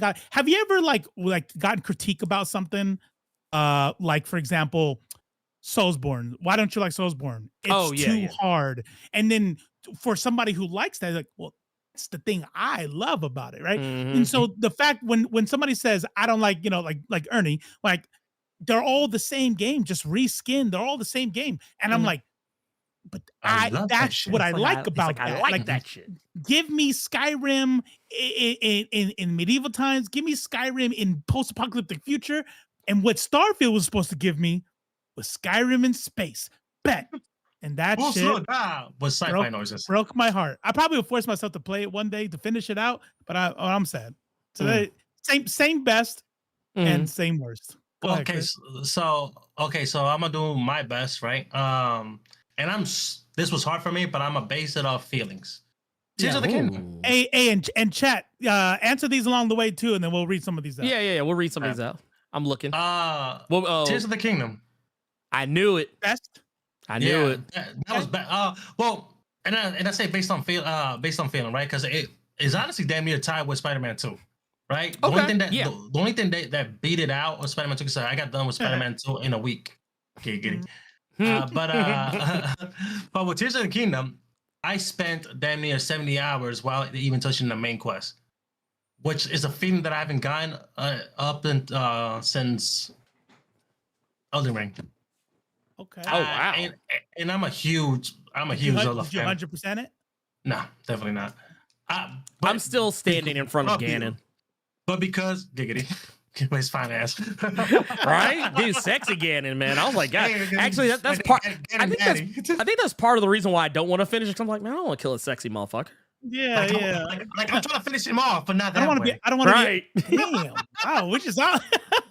So we don't say pause. Okay, no, we don't do that. No. I just hit the danger button. I just hit the danger button. That's all. Danger. I miss being in the chat so I can hear it. Damn. I'm sorry. But I didn't 100% it, but not because I didn't want to, because I forced myself not to. Because I was already, I was postponing responsibilities. I had all these skits that I had to record and script, and I wasn't doing. It consumed my life, so I had to. You know. What about your worst? What's your worst? Worst, most disappointing, whatever. I was gonna say Starfield, but I want to be different. In this one, actually disappointed me as well. You tried Starfield? Literally for 2 hours. Okay. Couldn't get into it. Could not get into it. You made it almost as long as I did. And don't get me wrong, I like Skyrim and I like Fallout New Vegas. I don't love them like Robo, but nah. But here's the one that disappointed me the most, and I was hyped about this. MK1. Mortal Kombat 1, actually the story mode. Because the story modes in Mortal Kombat is like I put them in the same category as like the Fast and the Furious. You're not meant to take it serious. It's very campy. Right, silly. Yeah. And this game, for all that is promised, for me, it missed every. As a matter of fact, I'm gonna give it the review that I gave it. I gave it during my 30 seconds review. Mortal Kombat 1 is like going on a date that is going well, and in the middle of the date, shorty told you you're not gonna get none. You'll still finish it, but you're a little disappointed. You know what I'm saying? Man. And every time I felt like it was building to something awesome, it just drops the ball. Like it was bad for me, like in that regard, and I was disappointed. So to me, that was the most disappointed game. I didn't even touch the online. Hell, I didn't even bought Omni-Man, which he looks dope, but it was like I don't feel like becoming a sweat in this game. But I will say this was a banner year. This was a banner year for video games. Like we had a lot of good like there are so many games that came out that like honestly I didn't even get to play all of them. I got to or not finish all of them rather. I got to play a lot of them. I didn't get to finish all of them. But yeah, I think we had great shit come out this year. So no, this year was probably the only time that my backlog caused me anxiety because all these games are good. And I couldn't wait. And I was like, I couldn't wait to play them all. I mean, hell, I still need to finish Phantom Liberty. Phantom Liberty. I didn't finish the Phantom Liberty DLC. I still need to finish that. Yeah, that shit is downloaded and just collecting virtual dust. Yeah. How about this? What about? Ooh, man, this is gonna be a tough one for me because I've seen a lot of really good movies. What about? I tell you what. Let's break it down. I'm gonna give a little bit of, since this is a comic book channel. I'm actually gonna keep superhero comic book related movies. I'm gonna keep those separate. Separate. So we can't use Across the Spider-Verse. We can. Yeah. I mean, but let's say this. Was that also yours favorite for 2023? Well, I was gonna say mine would, as far as superhero movies go. Yes, but I think that's all three of ours. So so we don't have to say it because it's all the same. So we'll do like second or something. I will say my I will say my worst, and I'm not. People probably gonna expect me to say Rebel Moon. I actually found Flash. I was gonna say Flash. I actually thought was more egregious of a film. Because here's the thing: I didn't go to the theater. Yeah, I didn't go to the I didn't go to the theater to see Rebel Moon. I waited till that shit came out on Netflix. I started it, and when the first hour was over, I got up, cut the fucker off, and went and did something else because I just couldn't stand it. The only reason I finished it because I wanted to talk to our homie Dakota about it. I wanted to talk to our homie Dakota about it, so I forced myself to come back later and finish it. Yeah. But no, as far as like worse, yeah, Flash all day, every fucking day. That movie is egregiously bad. Like as dumb as the look. Effects. Yeah. The excuses. The excuses of why the effects were so bad too, I did not like. It was on purpose. Yeah, they said it was on purpose. Yeah. Come on. It was supposed to look weird. Like, get the fuck out of here. Yeah, stop. No, wait, Stop. Lie to your girl or lie to your significant lie to your other. mama. Yeah, lie to your mama. Don't lie to me. That excuse sounded like after a dude gets curved by a girl and he's like, she ugly anyways. Yeah. Right? She ugly. I see. Going back to the previous one, because I forgot to go back and go through these. We got a lot of votes for Spider-Man. A lot of votes for Spider-Man. That's a good. You know what? It's a good one. Mm-hmm. I'll just say that I wouldn't have called it my favorite only because of how short it was. Yeah. And I didn't find the story super powerful. Very good. But I mean, I'm like, I saw it. Okay, cool. That was a really good game. Yeah. The old man dying and me transporting the pigeons. Oh, that actually kind of fucked me up. I'm not gonna lie. Messed me up. Actually, whole ass crying. I'm crying. Oh no, I'm literally like. Oh no, Cynthia was. Bro. When the song starts swelling up, I'm like, we gotta go back, guys. We gotta check on Albert. Your toxicity means you gotta get mad. Like, fuck, man. Fuck. Oh no. Cynthia was sitting next to me when I was playing that mission, and she turned and Cersei was sitting next to me too.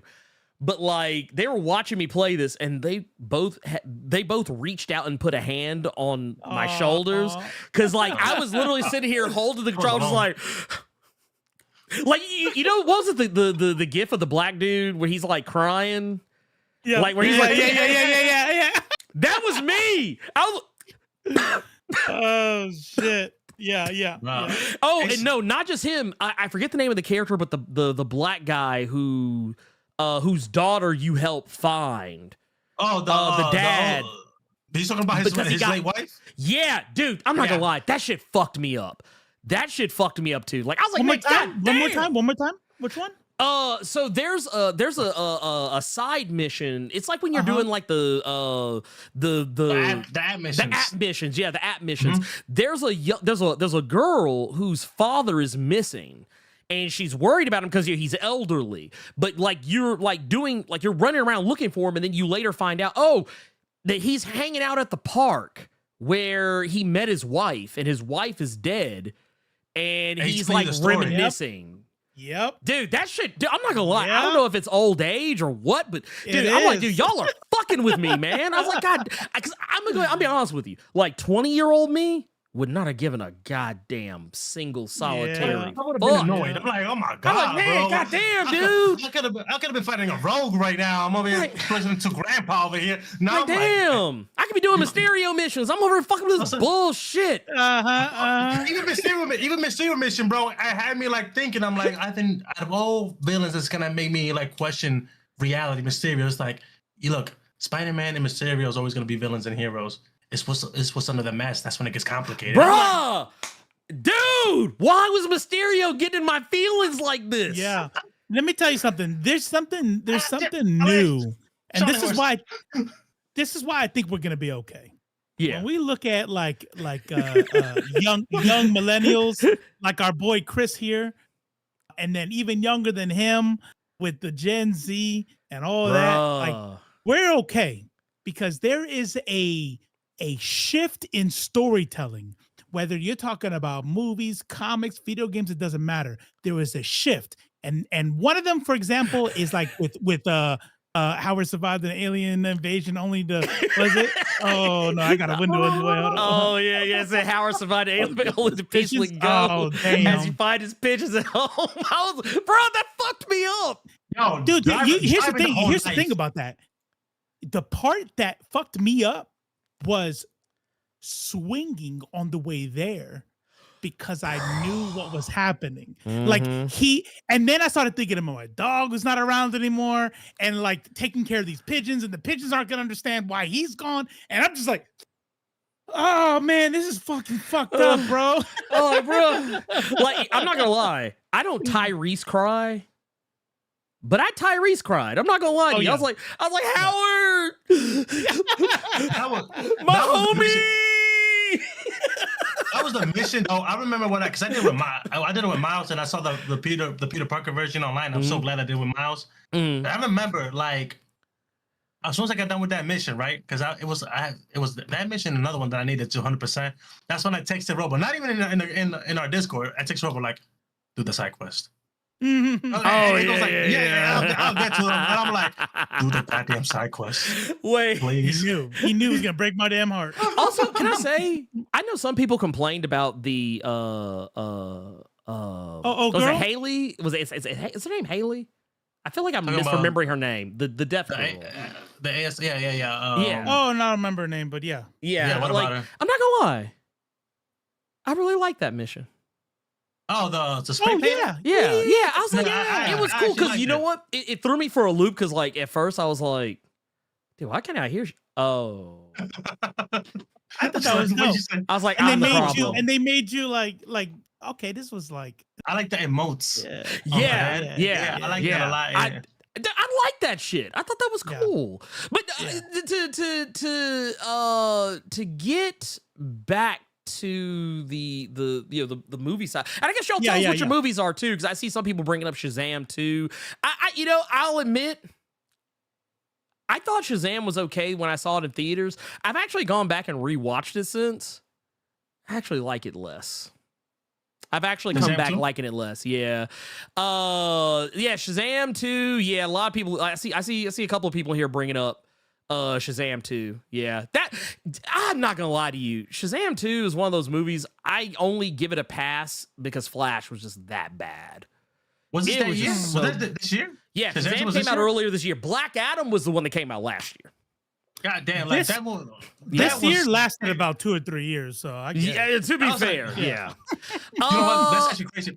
Okay, can I say something real quick before we move on from video games? We're moving on from movies now. Yeah. You mean go back? Go back twice. No, hear me out.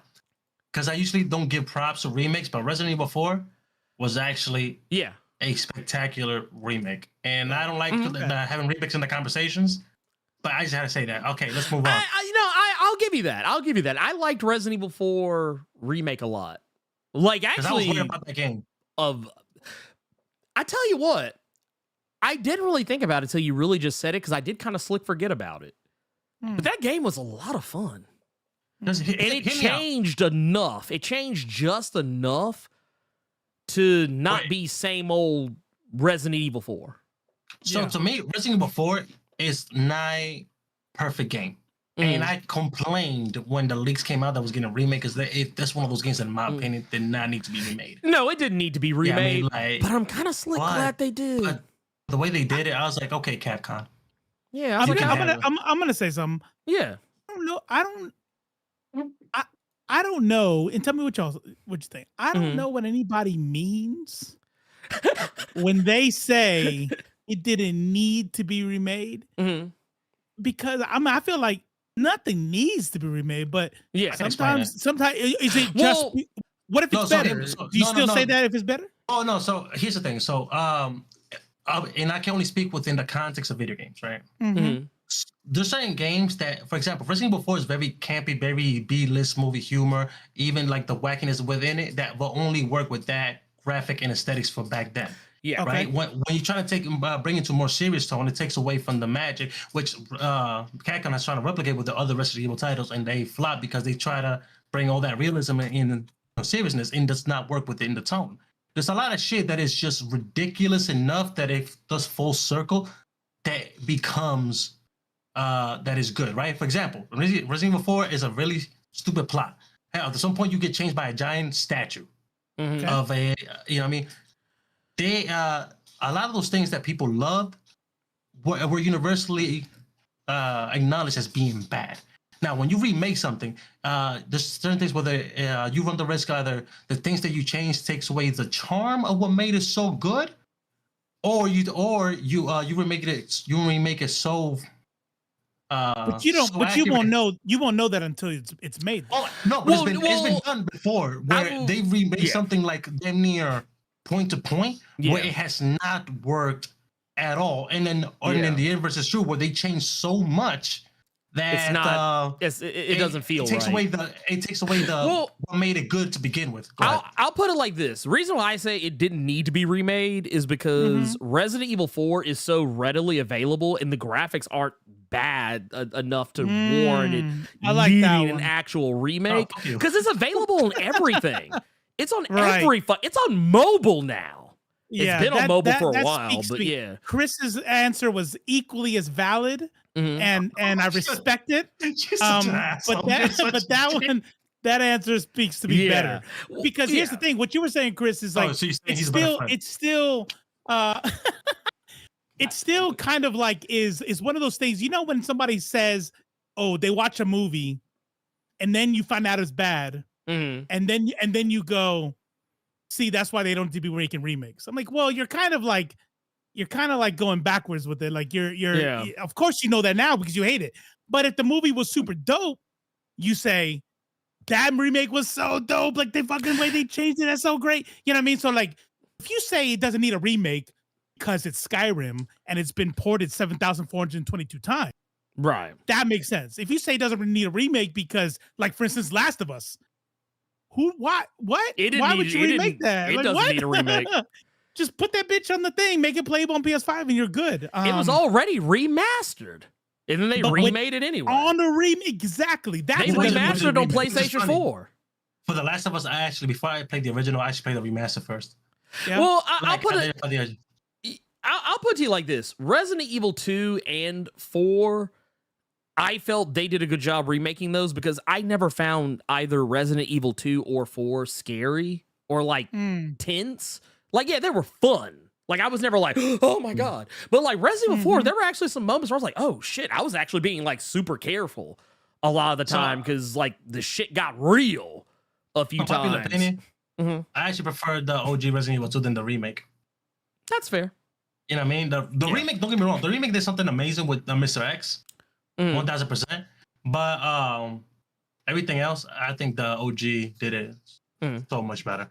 But yeah, that's my only two cents I'd say about remakes. Usually, I don't like giving remakes props because especially if it's something that's getting remade from an IP that I already loved, so it's gonna get points with me regardless. But when it comes down to new ideas, I mean, Mario Wonder was great, but I'm not gonna talk about it because you see one more, you see them all. Well, I'll to get us back on track. Woke Fuck has a good transition there. Yeah. Says, excuse me, people. Here's the movies in 2023: John Wick 4, Guardians of the Galaxy 3, Creed 3. I always like calling this Mithrigan, but Mithrigan. But it's kind of like looking for Mithrigan. Well, no, like it's kind of like was it Fan Four Stick? Because that's what Fantastic Four was. But it says, they said 2023 is full of some very fun movies. No, I agree. And it's actually difficult for me to say this because I was actually thinking about it just on horror movies alone. I literally can't pick one. If I had to say, dude, When Evil Lurks, No One Will Save You. Terrifier 3, 2, or Terrifier 2. Talk to Me. Evil Dead Rise. Ooh, Talk to Me. Hell House LLC Origins was fucking amazing. Like it actually made me a fan of that series of movies again because I didn't really care for the third one. I'm about to watch particularly it. much. Okay. But yeah, Hell House LLC Origins is actually like fucking legit. Red Door came out this year too. Which one? Insidious Red Door. Was that this year? It came out. I haven't seen it though. I haven't watched it yet. I did see it. And I like it. it's Oh, okay. I like That's it. good. It's what was that bad. It actually sucks. movie? What was that movie, Maneater? There's a movie Maneater put me on. The Conference, which I really fucking liked. Which also apparently came out this year. It was that movie where I think it's a Swedish movie or Polish movie, one of the two. But the premise was about it was a work retreat deal. Oh, that's right. And that's the dude right. comes Yeah, there yeah, and starts yeah. trying to kill them. I really fucking love that movie. Because that when was Maneater fun. told That me was about fun. it, like I was about to make a joke. Is that movie about a staff meeting gone wrong? And then like it you is. explain it? It actually is. It is. Good jokes on me. And I liked it. I liked that movie a lot. And like, cause I remember when Maneater sold it to me, like she didn't oversell it, but like she kind of did like that thing where she kind of undersold it a little bit because I knew she didn't want me to like go into it like expecting too much. And then I sat down and watched. I was like, God damn, this was legit. I was like, damn, you should have said. I was like, why did you build this up a little more? God damn it. But no. So what movie do you not like? Because you gave me a whole list of things you love, which I need to write down. I will list later because I need to watch these things. Okay, so no, I'm just saying, like I said Flash earlier, but like as far as like horror movies, there weren't really many horror movies I didn't like. I will say there's some movies I'll never watch again. Okay. Human Centipede 4 came out this year, by the way. Oh no, that movie was so great, bro. I loved it, man. I'm not joking. saying I've never seen it. I'm not saying this is the worst movie I've ever like. I won't say this is the worst horror movie I've ever seen, but it's a horror movie I can never watch again. And that is Speak No Evil. It's a great movie, but it's a movie you only watch once. Yeah, you only watch it once, and if you've seen it, you know exactly what the fuck I'm talking about. Yeah, it's it's rough. And Speak No Evil, just to tell people, when we say that, well, I'll speak for myself. When I say that, because I agree, I don't mean it in the way that people say it about things like Serbian film and stuff like that, right? I mean it like it pissed me off. Like I'm like, what the fuck is going on?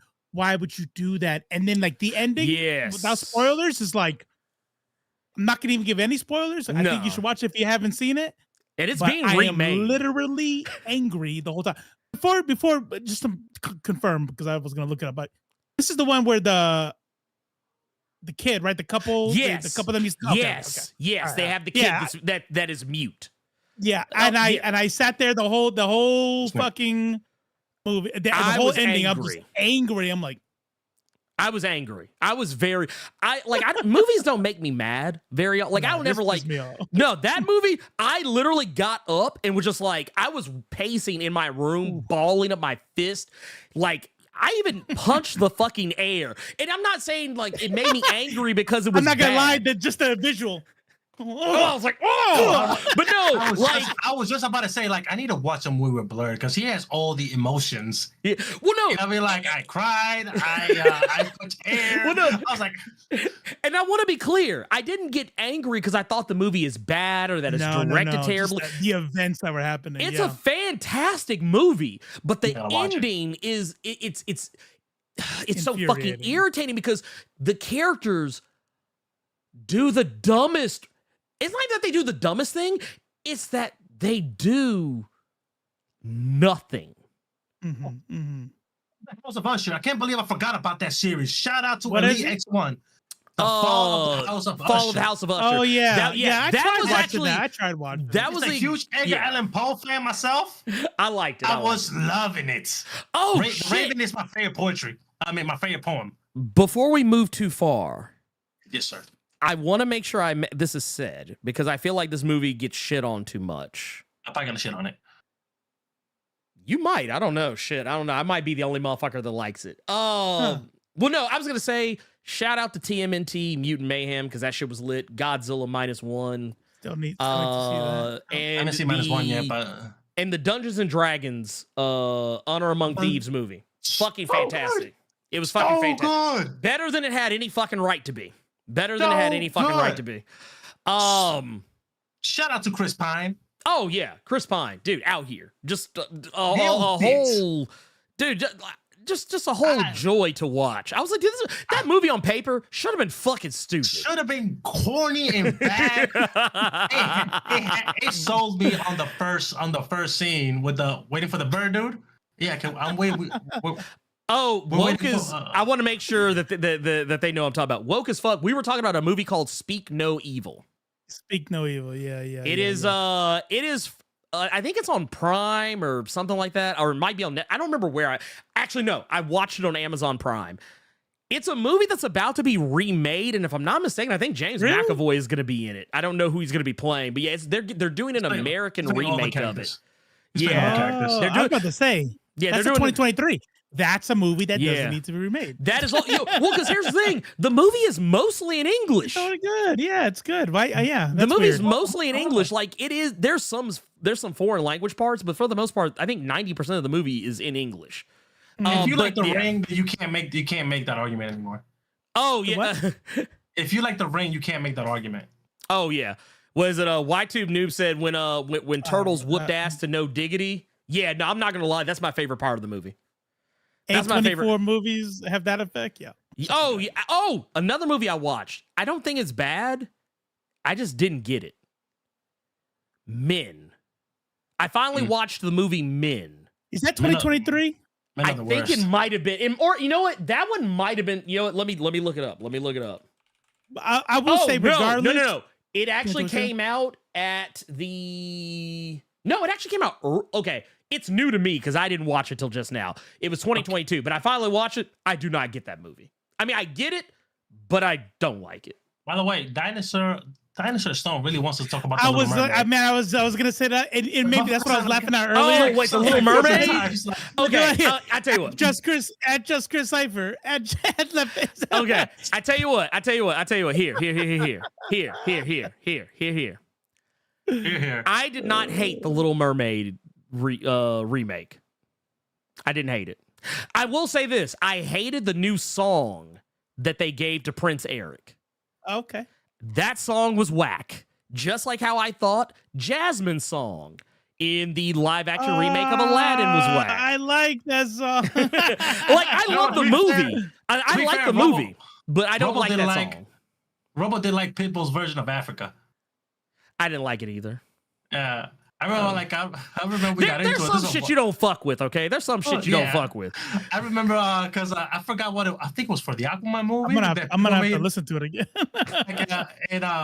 People made. He got a good ass memory because he be bringing up shit like, I remember you fucking said that one song in the moment.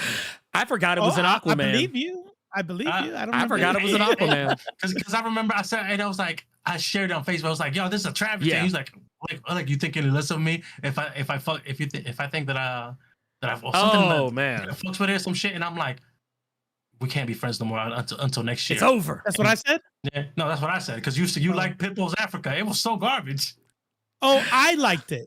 Yeah, you liked it. Shit. That's how little I remember. I thought you said I didn't like it. I'm like, okay. No, I didn't like it. If you didn't like it, I wouldn't bring it up. I was like, yeah, because it's common. I was like, bro, you can't. Classic. But I will definitely say, the Little Mermaid remake, I like the movie. I thought it was fine. The only problem I really had with it is that I kind of felt like what they've done with a lot of Disney live action remakes is that it's not really much change. Well, no, it's not even that. I don't think that they're mad. Just I feel like they don't really do enough to warrant being a live action remake. But I also know that those live action remakes are not for people who are as old as I am. I was hoping they're for kids. You have the originals, yeah. So they're trying to re-give them something else. What we got. Because I'm gonna tell you who does like them. Kids. Yeah, because also Robo of Left Face TV. Yeah. Oh yeah, I don't hate them. Like I like the Aladdin one. I like the Aladdin one. I don't love the Lion King one, but I don't hate it either. And I feel about the same way about the Little Mermaid. Like I was like, okay, this was cool. I will say this though. Watching Halle Bailey sing those songs with so much soul, I'm not gonna lie. I'll be a fucking liar if I told you I wasn't crying in the theater. Yeah, like there were parts where like she was putting so much soul. Like I'm not gonna lie, I was that dude in the theater when like she was singing, like when she took a pause between like when she was singing "Part of Your World," then she was getting ready to sing that last note. I was like, "Take your time, girl. Take your time." I was like, "Go ahead, girl. Honestly, go on, honestly, girl." Hopefully you said it out loud as fuck. Oh yeah, Honestly, oh yeah. I want to she's in. I'm not gonna lie. I'm not gonna lie. I slick felt like I was in church when I was hearing the show. I was like, man, I was like, That's what's up. I was like, Yeah. damn, Well, this is she's kinda the reason good. why I watched it, because I remember when she got casted, I'm like, oh my god. Oh, yeah. Yeah. Also, I Yeah. love how like was it Chloe?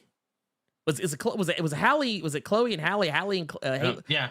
Okay, I love how when like the Little Mermaid shit started like popping off, Chloe just was out here. No, Chloe was just out here. Just I was like, God damn! Like, soon as that Little Mermaid got out, she was like, okay, I guess I'm making this music by myself. All right, cool. And just started. Yeah. Just I was like, God damn. I'll just say, like, when it comes to the Disney remakes in general, I won't. First of all, let me make something clear. I'm not a Disney adult, but Yeah, I'm if there not was either. if there was a spectrum, I'm probably like if one is like Disney sympathizer. yeah. If there's a one if one is Disney sympathizer. if one is like, what the fuck you still watching Disney for? You're a grown ass adult. And 10 is like, you have Disney decorations in like the main part of your living room. I'm like probably like a 6.5, right? You know, I'm like, okay, I still like Disney, but I'm not crazy about it. Okay, I'm probably like a 6. I'm like a 6, Okay. maybe. So I'm a 5. none of the remakes I have not enjoyed. Like Jungle Book, Aladdin, I like Jungle Lion Book. King, all of them. Now I'm like, okay, and then some of the new songs. Yeah, I don't know. I like the Will Smith as the genie. Like all the shit was like, I was like, I thought Will Smith was great as the G. okay. Also, I like Sexy Jafar.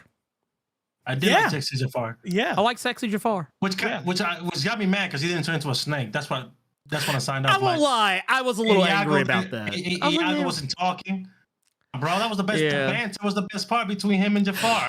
Yeah. Oh, You know what I'm saying? Like, it was, I was a little hot and cold on Mulan. I don't hate I the. did not like Mulan. I'm weird about it. There's parts of it I Live like, and there's action parts of it I Mulan. don't. Yeah. Damn, did I see that? I might have not seen it. Yeah, you're not missing much. I mean, it was not. I mean, it was yeah, not I great. can't trust you. You didn't like most of them. Fair enough. Yeah, enough. yeah, You know, yeah. you're right. I'll tell.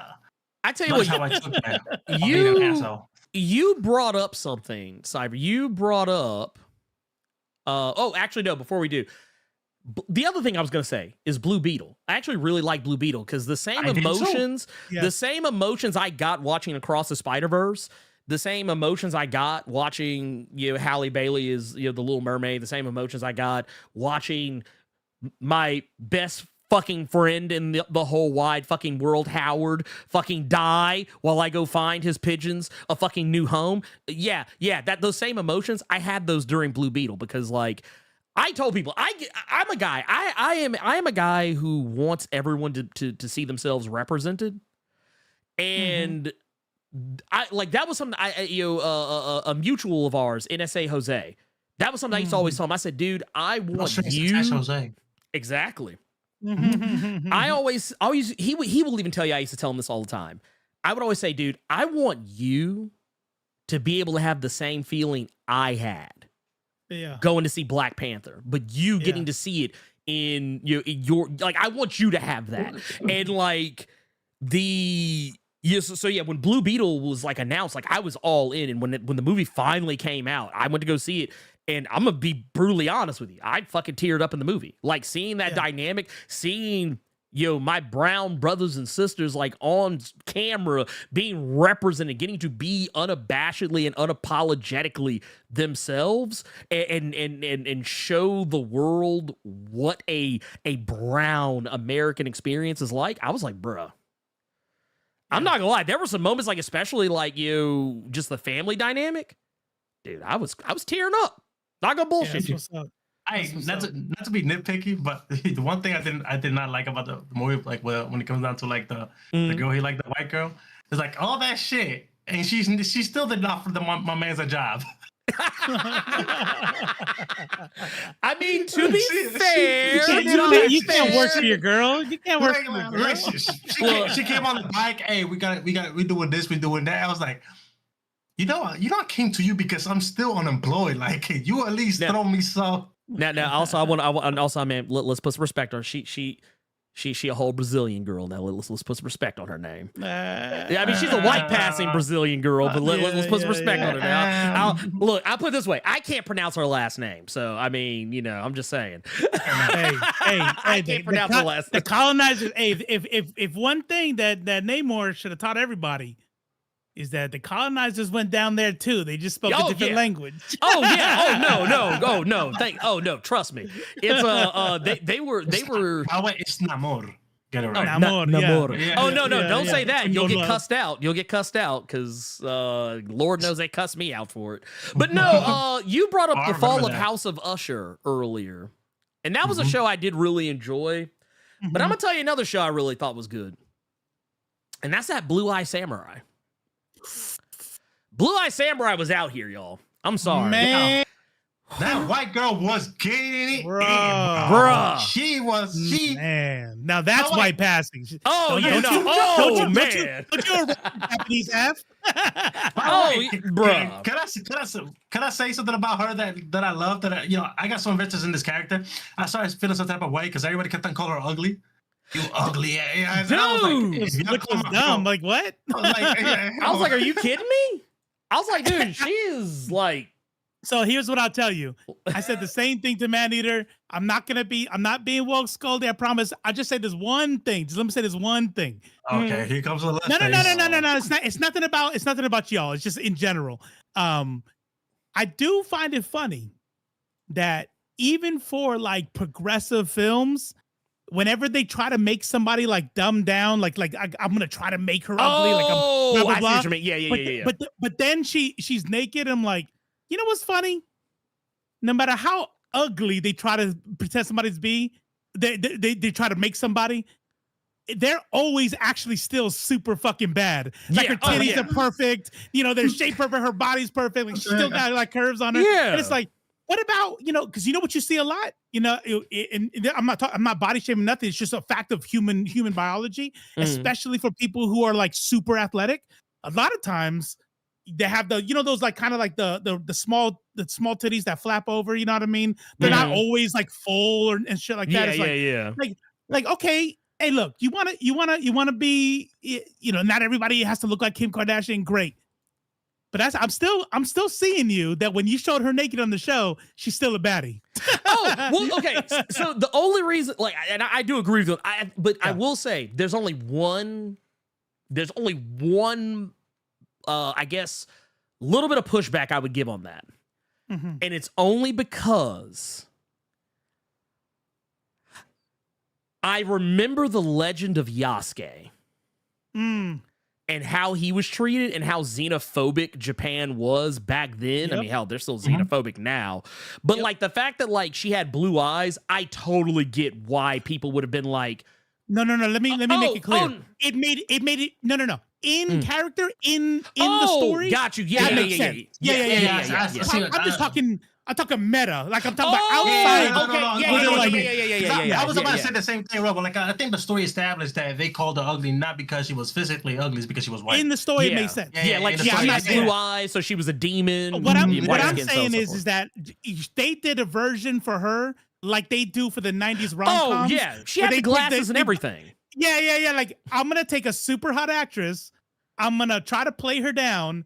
And now she's supposed to be ugly because she's like, she took off her glasses, she pulled her hair down, now suddenly she's hot. Oh no, they do that in every fucking rom-com, they do it in every fucking superhero fucking movie. They do it in it is one of the most tired tropes I have ever like honestly, if they stopped doing that shit tomorrow, I would be so fucking like if there was like a mandate that when I said, all right, everybody, calm down, hear ye. We are retiring. The girl is only hot because she took her hair down and took her glasses off. And she's wearing regular makeup. Wonder Woman 84. No, Wonder Woman 84 was one of the biggest offenders of that. It was the most recent one because I was like, first off, I'm not saying Kristen Wiig is like super hot or anything, but I mean, no. But I ain't kicking lady, but I ain't kicking the bitch out of bed. Like if Kristen Wiig hit me up at the bar and it's like, I'm just like, case in point, I'm single in this scenario, just putting this out here. But if she pulled up on me and said, hey, you're Blerd Without Fear, right? Dude, yeah, I heard about, dude, you know what?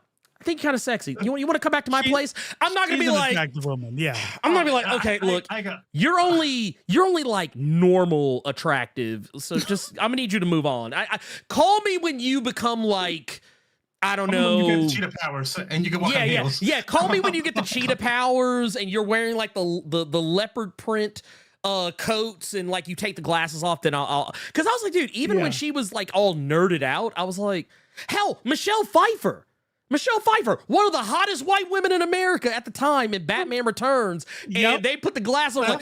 I was like, first off, let's not sit here and pretend like, ain't no, like, dude, get the fuck out of here. Can I say something real quick? Because that's how you know I ain't shit, right? In the scenario, if I'm single.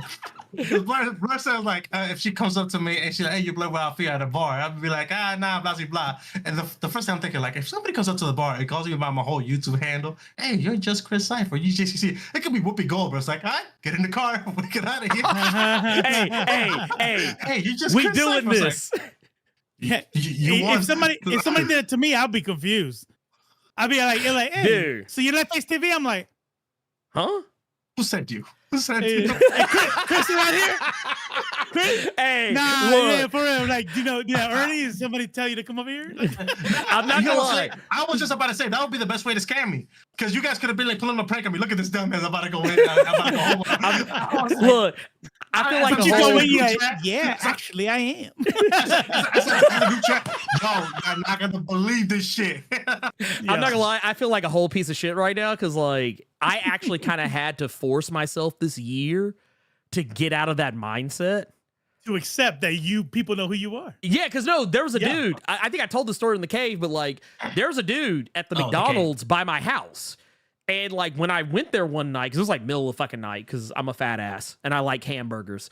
I feel you. And he was like, he was handing me my food. And he was like, dude, he was like, you look familiar. And I was like, and I'm gonna tell you how much I don't think about this shit. I was like, oh, what school did you go to? Or like, I was you, about to say, or like you, or I'd be like, hey, did you ever like hang out at so and so? Like I'm naming everything but the thing that like he actually recognizes me for. Right, so I come back another time. This is like 2 weeks, maybe 3 weeks later. He's working again, and he hands me my food. And he's like, dude. He's like, I swear to God, I think I know. I feel like I know you. And I was like, do you like read comics at all or anything? He was like, dude, you're Blerd Without Fear. And I was like, there it is. And like, I had to put my, like, because of that and like some other things that happened this year, I have had to get myself out of that frame of thought. Yeah. So like, but it's still not the thing I think about when people say they recognize me. But like, it is like, instead of being like the 10th or 12th thing, it's like the 3rd or 4th thing I think about. There you go. You know, but really, like, that's dope. Yeah, like, I know you from somewhere. I was like, yeah. You're like, excuse me? Were you bunny? Oh, you know, I just thought about, we were talking about beauty standards. I forgot about the Barbie movie. I actually really like the Barbie movie this year. I like the way they did that shit. Yeah. So I will tell you this much. Mm-hmm. When I say I like the Barbie movie, that movie is fucking good. Like I own it. Yeah, like it's definitely the movie I gotta get bought. That I gotta buy it. And I almost hate my brand because sometimes I feel like you think I'm just saying that for the brand, right? Because leftist and so you know what I mean. No, and I'm not saying it because there is a way that I support movies that I don't like. I'll say shit like, because I never say shit that I don't mean. I don't say shit for the brand, which might explain some shit. But anyways, so I'm like, also real quick, you remember live action Jungle Book with Rob? I do. I do. No, I don't. he's like, no. Which was that one? Because I remember seeing there was during the same time the Jungle Book came out live action, and then another one came out like shortly after called Mowgli. Yeah, that was that. Yeah, that's the one. Yeah, there was that one. That one I do remember that one. And that was like the darker one. Yes, that was like not a Disney-fied one. Yeah.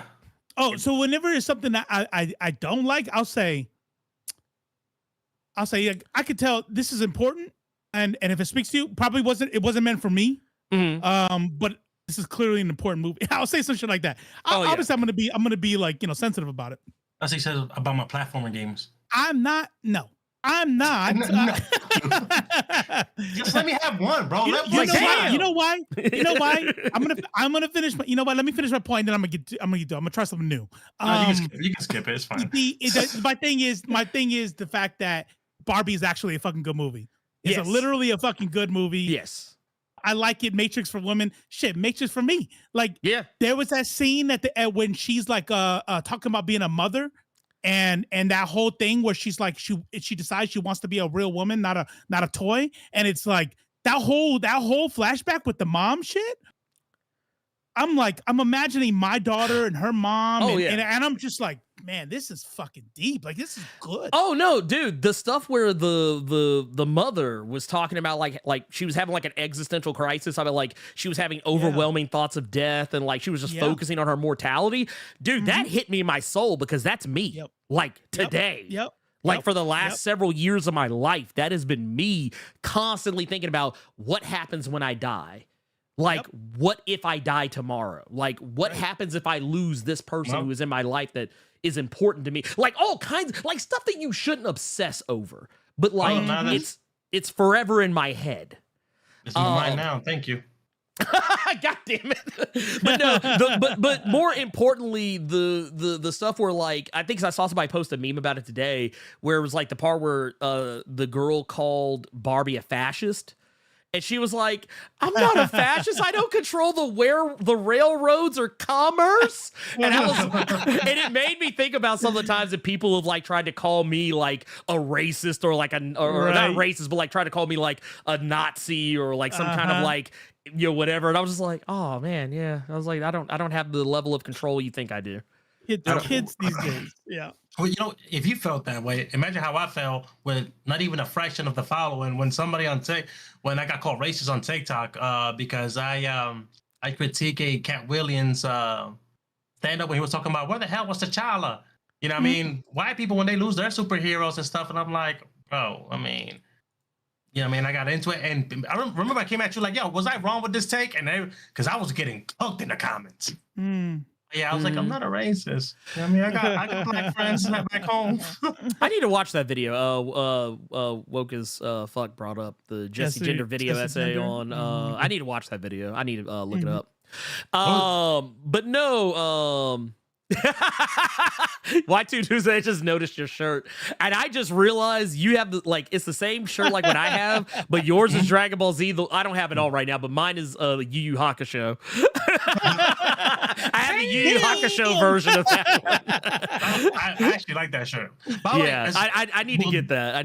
Blerd, have you seen the Yu Yu Hakusho live action? I did actually. You did? I did. I didn't hate it like everyone else did. I liked it. I need to see it. I haven't seen it yet. Okay, here's what I'm gonna say. If you spirit gun, if you cannot divorce yourself of the idea that this is not going to be a one-to-one translation, recreation of the anime, and I say this largely because not just because it isn't, but also because it's only like 5 episodes. They basically break down like a lot of story in like 5 episodes, so a lot of stuff is rushed. But like, I felt like they got the characters across the way that I felt they should have been gotten across. I felt like the arcs were gotten across the way that they should have been gotten across. It didn't have the best or greatest special effects in the world, but it also didn't have the biggest budget in the world. And also, I watch a lot of tokusatsu, and I say this a lot, but sometimes people still don't know what I'm talking about. That means like Super Sentai, Kamen Rider, Godzilla, Ultraman, so on and so forth. So I know I've asked that question. I'm like, what the fuck is that? So like, Japanese live action movies, I'm used to them not having like super huge budgets, and TV shows even more so. So like, I was never going into it like, I know a lot of people, because heck, honestly, I thought that in a lot of regards it looked better than One Piece did. But Tall Order. Huh? Said Tall Order. Well, I mean, I didn't think One Piece looked that great, so I thought one. It was. I didn't hate it. I didn't hate it. I just turning in his bed right now. I didn't like I thought the effects were kind of like all over the place, like the and not just Now CG but special effects. That's a movie where I will accept that, like, what you're talking about was on purpose. Like where Flash is full of shit. Oh, they're doing it like to give that wacky anime vibe. Even the set, everything. I need to respond real quick to Dinosaur Stone. First of all, he asked between Samurai Jack, Rurouni Kenshin, and Blue Samurai, who will win. Samurai Jack is gonna whoop all their asses. And I know the Rurouni Kenshin anime came out this year. However, even though I love Rurouni Kenshin, I cannot support it because the creator is a whole pedophile. Well, here's the thing. Here's the good news. Here's the good news about that. For the most part, I don't know exactly how it works today, but Robo will not like my take on this because I'm going to bring up somebody he doesn't like. But there's a content creator who I have recently kind of grown to really like called Hoots. And Hoots did a video. Dislike her. I'll put it like this. I think I'll say somebody else. No, Hoots did a video a ways back that was called "Your Favorite is Problematic." And a lot of people probably went into the video thinking the frame was gonna be, oh, she's basically saying that, oh, everything you love is wrong, so you should feel bad. No, that's not what she was saying. She was actually talking about how, like, her favorite things, and she actually had a bunch of other people, like, on the video with her talking about their favorite things and why they're problematic. But the reason why they still like them anyway. Like, there were people who brought up H.P. Lovecraft, who said they loved H.P. Lovecraft's writing, even though they fully recognize H.P. Lovecraft is a whole fucking racist and should not be put up on a pedestal. Yeah, like, should not be put up on a fucking pedestal. But they like Henry Ford level racist. Right. There was an indigenous woman who said one of her favorite movies is Dances with Wolves, even though she totally doesn't like the message that it puts out there. But it's something that she grew up with, so therefore she still likes it. Like, stuff like that. Even Hoots did a video talking about Harry Potter, even though technically she thinks J.K. Rowling is a piece of shit, but she still likes Harry Potter. That's how I feel about R. Kelly music. Like, yeah. I mean, it's R. Kelly. But you see, but you explained your high school differently. Oh, yeah. Like, in my high school years, like, my mind's telling me no. Like, that's why I'm like, that shit is gonna be it. And no, don't get me wrong. I'm not gonna go to a concert or make this mother.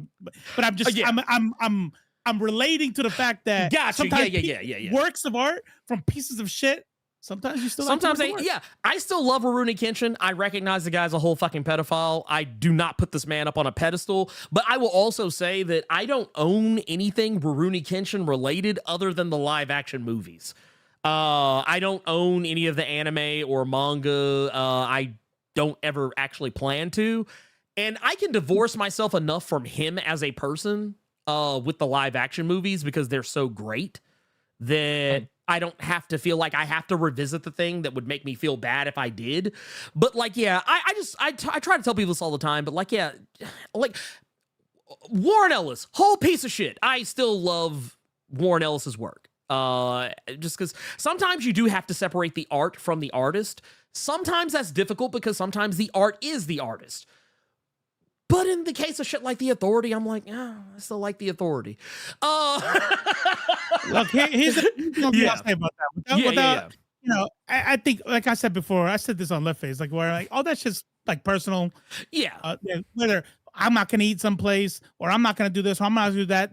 It's all personal based. But here's what I will say. As a socialist, I support piracy. That's all I'll say about that. Yeah. And you know what?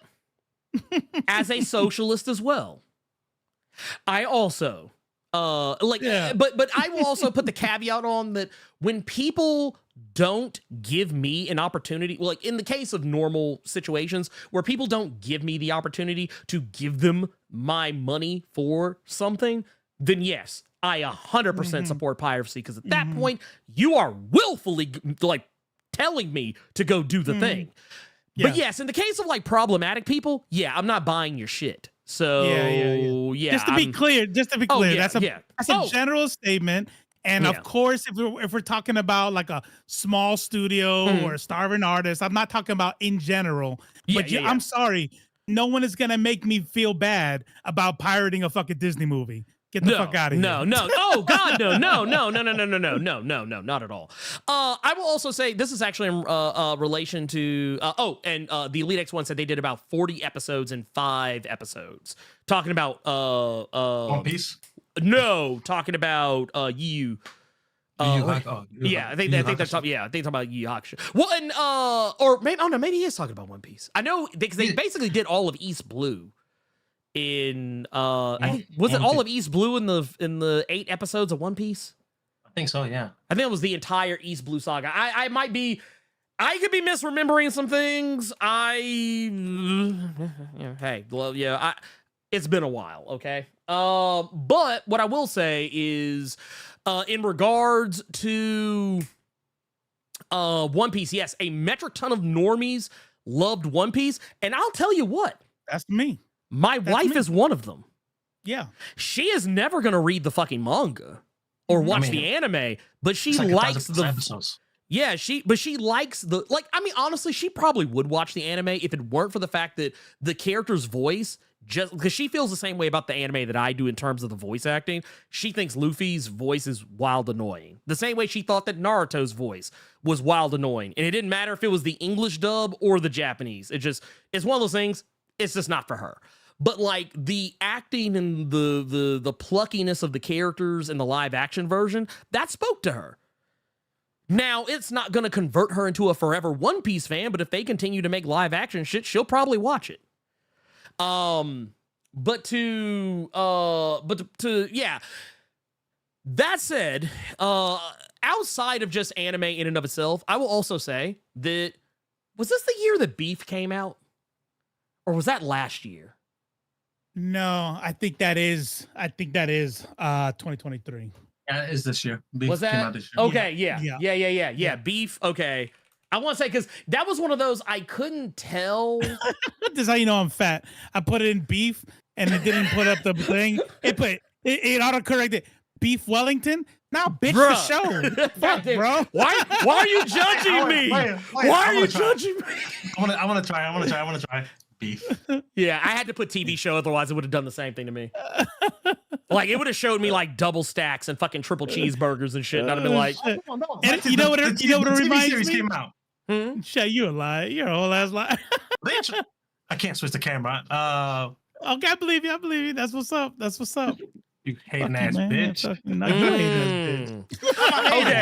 so you gotta stay quiet with your Beef Wellington eating ass. God damn. I don't even know what Beef Wellington is, but it sounds good. Actually, you know what? I'm actually just looking pretty it good. up. I'm actually looking it up right now because y'all motherfuckers are making me hungry. God damn, that looks so fucking good. Let me God say, damn, that looks so fucking. Here, I'm pulling it up. It looks delicious. We might have to cut this off. Shit. Yeah, I'm not gonna lie to y'all, dude. Look, I'm not gonna lie. I'm hungry as fuck right now. I'm hungry as fuck right now, dude. Look, listen to the sign-offs. Look, y'all don't know how fast in the time that it took me to Google that picture that I also Googled, where can I find a Beef Wellington in Memphis? Y'all have no fucking idea. I am starving right now, dude. I can honestly say I've never had Beef Wellington in my life. I haven't either, but I want it. I would love to try. I want all the beef. Yeah, you know what? I'm gonna have this before the year end. I'm gonna go find one in Jersey. I was Okay. like, I want to point something out here because Woke brought up Shooty Gatwa's doctor. I like his doctor, and I do agree. Same. The Sonic, not really doing it for me. It's not like the coolest Sonic screwdriver that I have ever seen in the world, but I will definitely say Shooty has won me.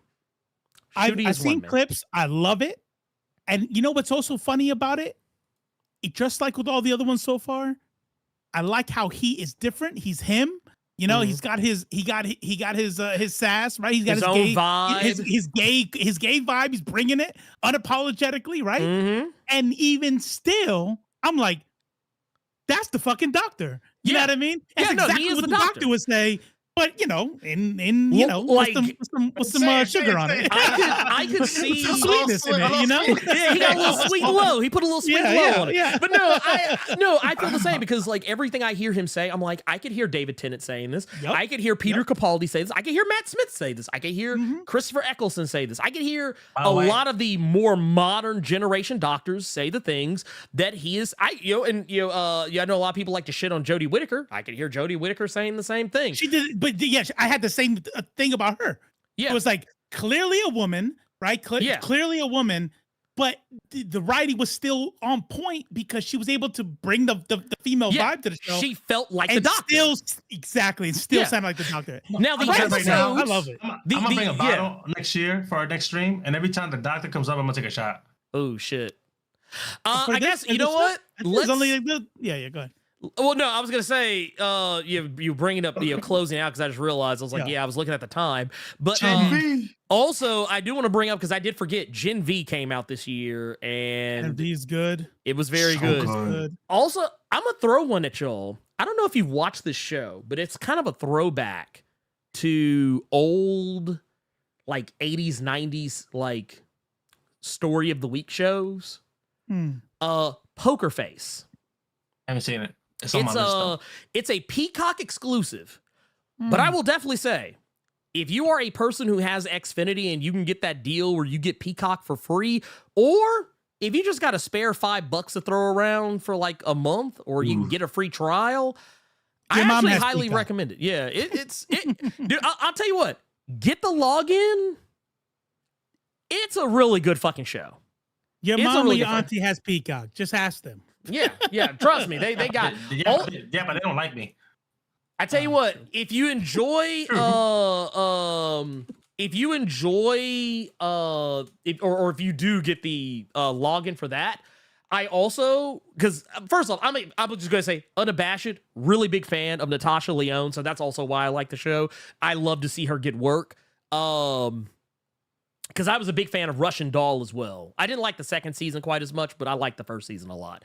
But like, she is great in the show. Basically, she is a woman who is basically a human lie detector. Like, that's why I say it's kind of a throwback to those old shows where like it's a show about a guy or a woman who has a special skill that no one else in the world has, and yet she finds herself in wacky shenanigans, and that's basically what the show is. But like every episode, she's not even like, except for the first episode, she's not the focus of the show. Like it's the shenanigans going on around her, and then the whole premise is, how is she going to catch the person in the lie? Because like everyone's done something. Like basically all the episodes basically revolve around a murder or some kind of fucked up thing that happens. Okay. And she is the one who is ultimately the reason why these people get caught. And so it's not really a spoiler to say these people get caught. They do get caught. But the thing is, the joy of the show is in how the fuck is she going to catch these motherfuckers in the lie that is going to allow her to expose the people who are on the bullshit. Oh, I like basically her. Yeah. Like a very tough person to date, by the way. Oh, bruh. Like, but you know what? But I'm be honest with you, I'm that dude. I would try. Like I can tell you right now, I could not be married to a woman like Natasha Lyonne because I just know this shit would just be like not because I think she's a bad person, but just because like she's just wild. And I like, and she has, and like, you think that she's acting, her personality is just that sharp and witty that like, I know for a fact she would say something that would hurt my feelings. I was going to say, like, a human lie detector, bro. I'm going to tell you right now, I can't even lie about the little things. Like, hey, did you eat my fries that were in the fridge? No. But yeah, you did. Yeah, you did. God, you have to tell. Bro. Yeah. Like, you have to tell, I can tell, because you do this thing when you lie, and it's like, but no, that's the premise of the show. So basically, you're trying to figure out, like, man, dude, when's she gonna catch him? Like, dude, how is she gonna figure it out? And that's the thing. Also, I will say, if you have not ever in your life ever watched the Chucky television series, I heard good things about that. Yeah, it is fucking. I think it's on season 3 now, I believe. I want to say it's on season 3. The show is fucking amazing, and I highly recommend it. Brad Dourif, the original voice of Chucky, is in it. The show is actually in universe with the movies. It's not like a reboot. So all of the movies have happened, including Bride of Chucky, Seed of Chucky, Curse of Chucky, and Cult of Chucky. All of the movies get referenced at some point, and characters from all of the movies, even the earlier ones, show up in the show at some point or another for one reason or another. It is so weird seeing that little boy, Andy Barkley, as a grown-ass man now. It is fucking weird. Everything I've ever heard about it, woke as fuck, Chucky's good, get out of town. Yep. Everybody, not just Blerd, I haven't seen it, but I've never heard anybody say not this besides Dinosaur Stone, apparently. Yeah. This is the sense of her way more than once. It has no business being this good. Everybody went into it like this is gonna be kind of dumb, it's probably cheesy, and then you get hooked. I haven't started yet, but I'm kind of excited. Also, representation. Nice. Okay. Oh, Twisted Metal. Okay, so I didn't finish Twisted Metal, but that is another show I feel has no business being as entertaining as it is. Yeah, it's on my list. You gotta go into it. I feel like you gotta go into it knowing what it is. Yeah. Also, if you're not expecting like cheese and just having fun, then if you know the game, the same thing in regards to Chucky. Right. If you go into Chucky expecting this shit to be scary or some shit, no, it's not scary. It's actually funny. Campy and it's campy. It's also it's funny because Chucky. There are lots of moments, and I think this is the one that went viral for Chucky. Was the one where like you talking about his kid? Well, not just that. Yeah, where he was talking about his kid. Yes, because the one dude thought that he was gonna kill him because he was gay, and he's like, I'm not a homophobe. he was like, kid. Yeah, he was like, I have a non-binary gender queer kid. He's like, I'm a serial killer. I'm not a fucking monster. And I was like, dude, that's actually pretty dope. I was like, that was pretty cool. That kind of goes into what I was gonna say earlier about villains that we see now. And one thing I like, and I guess there's two types. I was gonna say they're all like one type now. They're either going to be not black and white. And I like that. Like when we were growing up, if there was a villain in the 80s, 90s, early 2000s, that guy was going to be the Joker. Yeah, he was a mustache twirling evil villain, take over the world, no redeeming qualities. Why do you want to blow up everybody? Because I'm evil. Why? Of course. Like, you don't care about why, because he's evil. Right? Yeah. Now you're seeing all this shit come through, and it's kind of like, even with someone like Thanos, it's like, okay, Thanos wanted to fucking crush Death's cheeks, and that's it. But now it's like, because this is what I think is going to bring balance. Or, what'd you say? Don't bring us on a tangent for Thanos. Oh, God. No. I was like, I got scared. What you said reminds me of Hunter x Hunter. When Netra was about to fight the Chimera Ant King, and the dude the villain was speaking mad facts, and the dude, Netra said like, I need to fight this motherfucker now before he changed my mind. Oh yeah. That's how these villains are coming out. That's how these villains are coming out. Well, I like it. Well, the entire time Marion was talking, I was like, nigga, he's making sense. And then and then Netra was like, I need to fight him now before he changes my mind. Or you feel sympathetic. Or you feel sympathetic. It's like, oh, this dude wants to kill everybody, but shit. I don't know, man. I'd probably want to kill everybody too. You know what I mean? Well, like, yeah. There's an old RPG book, old tabletop RPG book that I used to play called Shadow of the Demon Lord.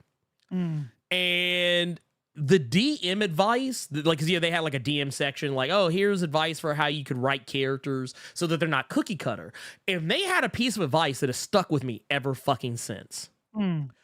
They said that no villain should be incredibly or entirely evil, and that no hero should be 110% good. They said it's not to say that like a villain can't be a villain, but a villain should be more nuanced than just I want to take over the world. Right. And what they said was, they said the analogy they used is that the hero, or not the hero, they said the villain of your story could be a legitimate and terrible person, someone who wants to take over the world. They want to enslave all of humanity. But maybe they're really nice to animals and they don't like seeing animals being abused. Maybe that's their redeeming quality. Or the hero of the story who saves the entire world, who saves the world from the world-destroying dragon, maybe he goes home and mercilessly beats his wife. Batman. You know, like that. Yeah, more or less. But that was kind of like their way of saying, like, yeah, just because the hero is a hero doesn't necessarily mean that they don't have a flaw of some sort. Maybe they're racist. Shit. Last time I said, and I promise I'll shut up for the rest of the episode. Again, remind me something else in Nintendo. Pokemon Black and White. The main villain in that game, his motivation for doing all the evil shit that he was doing. Yeah. Because he goes like, I'm tired of seeing Pokemon as slaves, fighting for our entertainment. I'm trying to free all Pokemon. The entire time I was like, why are we fighting N? Like, why is he like he's 100% right? Like, I was like, dude, he's not the bad guy. I'm the bad guy. I'm the real villain. I'm enslaving Pokemon and putting them in cockfighting rings. Yeah. What's the difference between a villain and an anti-hero? A villain? Motivation? I would say, I tell you what, motivation is actually probably the best one. Intent, motivation, intent, motivation. Also, an anti-hero is still doing a good thing. They're just not doing it in a way that would be considered traditionally good. They will probably, like, instead of, like, okay, case in point, Superman's going to fight the bad guy. He's going to beat the bad guy, but he's not going to use sneaky, snaky, or immoral tactics to do it. Like, he's not going to, like, oh, well, you know what? I've actually got to kill... this guy is going to kill everybody, and if I try and stop him, these people over here are going to die. Superman's not going to do that. He's going to do both. An anti-hero, he might sacrifice a motherfucker. He might, like, if the villain is holding someone hostage, he might shoot the person to kill the bad guy. Now, he won't shoot the innocent person fatally. Like in the head or, right. But he will probably wound them to kill the other person. That, to me, is what an anti-hero is. So I think, like, when I look at the difference between an anti-hero and a villain, is pretty much the same thing. I look at it in terms of, like, consequentialism. A superhero is gonna, like, abide by these, like, you know, this ideology, this code of honor, and that is what is going to determine whether they feel good or bad or whatever. An anti-villain, by, you know, probably, I don't want to say by definition, but by my definition, would be somebody who is willing to operate outside of socially accepted means. Yeah. To do a good thing. Mm-hmm. That's the main thing. Yeah. So, yeah. Oh, tell you what, let's do this. Let's read these last couple of super chats. Yeah. And then we're going to head out. Let me read those. I want to give a quick rundown. It's going to be fast. And then let's get out of here. Okay, so Damaris Love with the 999 says, Happy New Year, God bless. We'll see you guys when Wolverine comes out. That's going to be a while. They also put another 199, says, that one jumped up on me. Says, remastered version of Eternal Darkness from Nintendo. I wish we could get it, but it's never going to happen. It'll never happen because of the nature of Silicon Knights went under, they owned the rights, and then they got sued into oblivion because of Too Human. So I forgot about Too Human. Oh, yeah, because they use the Epic. They use was it Unreal? Yeah, Unreal. They claim that they didn't, and Epic sued them into oblivion. Yeah. I wish maybe they could sell the IP to somebody, or maybe someone could buy the IP off of them. But unless someone actually coughs up that money for the IP, and they might ask a ridiculous amount. Eternal Dark is easily one of the best, if not the best horror game. 100%. Ever. Go ahead. What's that rundown? What's that rundown you got? Before we get out of here, a lot of these things people have been saying have been exactly right. As far as, like, the chat and everybody talking about great game, great year. I just wanted to, like, I collected a bunch of shit. Here's what 2023 has brought us. We got games, and a lot of these games I haven't even played. Glad I kind of compiled this because I think they're gonna be great to kind of a to-do list for 2024. I heard Cocoon was dope. The Expanse. I never got around to playing Final Fantasy 16. I love The Expanse. Hi-Fi Rush. Forza Motorsport, if you're into that, apparently that is like the game now. Persona 4, Returnal, Resident Evil 4, Legend of Zelda, Tears of the Kingdom. Spider-Man Across the Spider-Verse came out. I think is my favorite. The Marvels bombed in the box office, but I still put it on the positive column because I thought it was bomb great. in my heart. Yep, it was. I liked it. You know what I mean? We talked about Blue Beetle, and one thing we didn't bring up is Guardians of the Galaxy Volume 3, also which was great. Also great, and also got me in the feels. Video games like Alan Wake 2, Quantum Error, Loop 8, Crime Boss, Unholy. A lot of these games came out with some. Actually, I don't know why they put Alan Wake in here, but Alan Wake 2. Yeah, Alan Wake 2. Because it was like negative highlights on here when I put it together. But gotcha. Yeah, but it didn't even really say why. So Loop 8 faced some criticism for glitch characters. What's the game that just came out that failed on day one? The day before. The day before. Yeah. Not The Last of Us. Yep. This game right here. You can tell I meant to bring it up at some point and I forgot. I was like, damn. Was that in my back pocket? 2023. Somebody brought this up in the really good ass point right here. Let's see. Can't find it. But somebody in the chat brought up the fact that what a standout year for gaming. A bunch of dope ass hitters, and yet layoffs were extremely high this year. Yes. 7,800 workers laid off in 2023 across various companies. Major companies like Microsoft, including Bethesda and 343 Studios, Epic Games, Sony. Bungie, and BioWare. Sony, all of them dropping bangers. And just, we're not going to go into it here, but I just want you all, to, if you don't think about this kind of stuff, think about it now. Think about all the people that are getting laid off. Think about the companies, how big they are that are laying people off, and the reasons they give. And then what I want you to do is look at the board members, especially the CEO, and ask what they were paid in 2020, 21, 22, 23. And you tell me if that makes sense to you. We also have the SAGs. Also, let me SAG after. Yeah. Oh, go ahead. Mappa Studio, the anime studio that is animating currently Jujutsu Kaisen. The way they're treating those workers, when they're laying off those workers, the fact that those workers had to send SOS on Twitter because of how bad the working conditions. Didn't they also do Bleach? Is that the same studio that's doing Bleach? Yeah, they did Bleach. They pick up One Punch Man for next year. I think they didn't do Attack on Titan, but they have a bunch of big hitters coming up, and the way in the anime looks great. Just think about that, right? Because those workers are getting grinded to death. They need to strike. They need to get solidarity, and they need to strike. That is not even an exaggeration. It's depressing. But I 1,000% agree. But you brought the SAG strike, the SAG after strike and the WGA strike.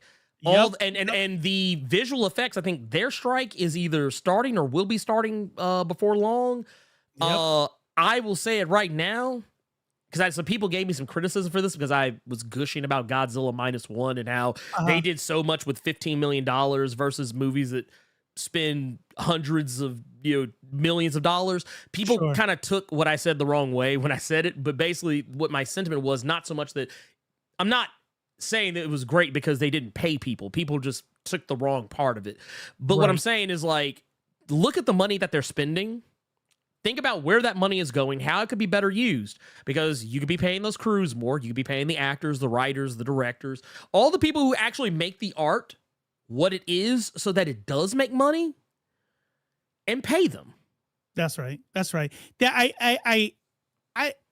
The spirit of the person who got all mad at you, which I don't even understand why, like, you could have been cool. It's not like you said, and I don't even give a fuck about them workers. It's like you said something like, I don't think everybody knows that. But I will say this much. In the USA, we got shit working conditions, shit pay, and they're still spending twice as much money. So, like, it's not like it doesn't help, call them layoffs, but in reality, Damn, I need to stop putting these windows over each other. But in reality, let's call them what they really are: fired, so the greedy corporate executives can increase their take home. Right? Exactly. Yeah. Exactly. Oh, yeah. One of 100%. the examples I love to give is you go find these. I put it on the show once. You'll find all the headlines together. Go ahead. No, what they just said, they're cooking right now. Yeah. Chris, people praising manga while crapping on comics never mention the working conditions of yes. Yeah. I say it all the time. And people are like, well, it's not this. Get the fuck out of here with that shit. 100%. Hell, Hunter x Hunter, one of my favorite animes. The dude, basically, his health got so bad from creating that manga that he had to quit. For the long, he went like on a 10-year hiatus. He just now coming back and separated Here's the only thing I'll say about that, though. What's up? The kind of people shitting on comics don't give a fuck about the workers. They don't give a fuck about them. Oh God, no. You know what I'm saying? Like that wouldn't be a hit on them. That would be a hit on somebody who gives a fuck. Like what I mean is you say that to somebody like a fucking comic skater, they'd be like, they could get a different job if they want to. Like, shit like that. That's how they sound too. That voice. But he's not wrong. 160,000 media professionals caused an impact in productions, affected various films and TV productions across, including delays in projects like Ironheart and even season 5 of Stranger Things.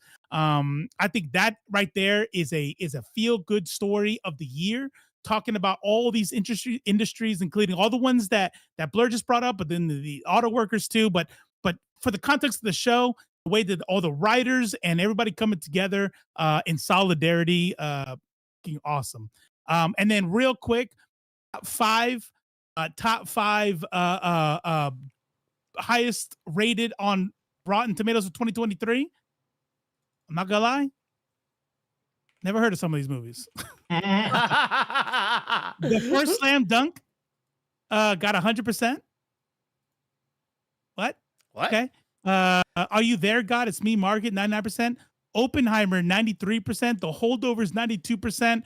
And The Wonderful World of Henry Singer, 91%. Top 5 on Tomato of the Year. And then the bottom 5 of the year, The Emoji Movie 2. That was the second one? 0%. Did nobody rate it? He's got a 0% on the Emoji Movie 2. Cats 2, The Ferning 1%, The Human Centipede 4, 2%, Jack and Jill 3%, Room 2, The Disaster Artist 4%. And there's your year. There's 2020. Drop the mic real quick. I got nothing. Good job, guys. Well, Robo, you want to take us out? Or actually, no, I think you did it last time. Cipher, you take us out. Yo, mi gente. Hey, can I do it in Spanish? No, I'm not gonna do it in Spanish. Yo, no, so hey man, thank you so much for sticking with us for these 5 amazing episodes, 3 of which I was featured. Hope you guys have a great New Year's, and hope you guys achieve all your goals for the next year. Don't forget to tune back in every Thursday at 6:30, unless I got work early in the morning. But that would we'll be here. Yeah, no, I'm joking. But you guys can find me at Just Chris Cipher for skits or Cipher World for gaming content. My boy Robo on Left Face TV for all your socialist needs, and and of course you guys know the man without fear, the Blerd without fear. That's me. Bet. That's me. Well, you know what? Your thing, Ernie. Oh man, yeah. You know what? So I'm gonna say yeah. So for Just Chris Cipher, for Robo, I'm the Blerd without fear. And you know what? All you greedy Hollywood execs, you can go to hell.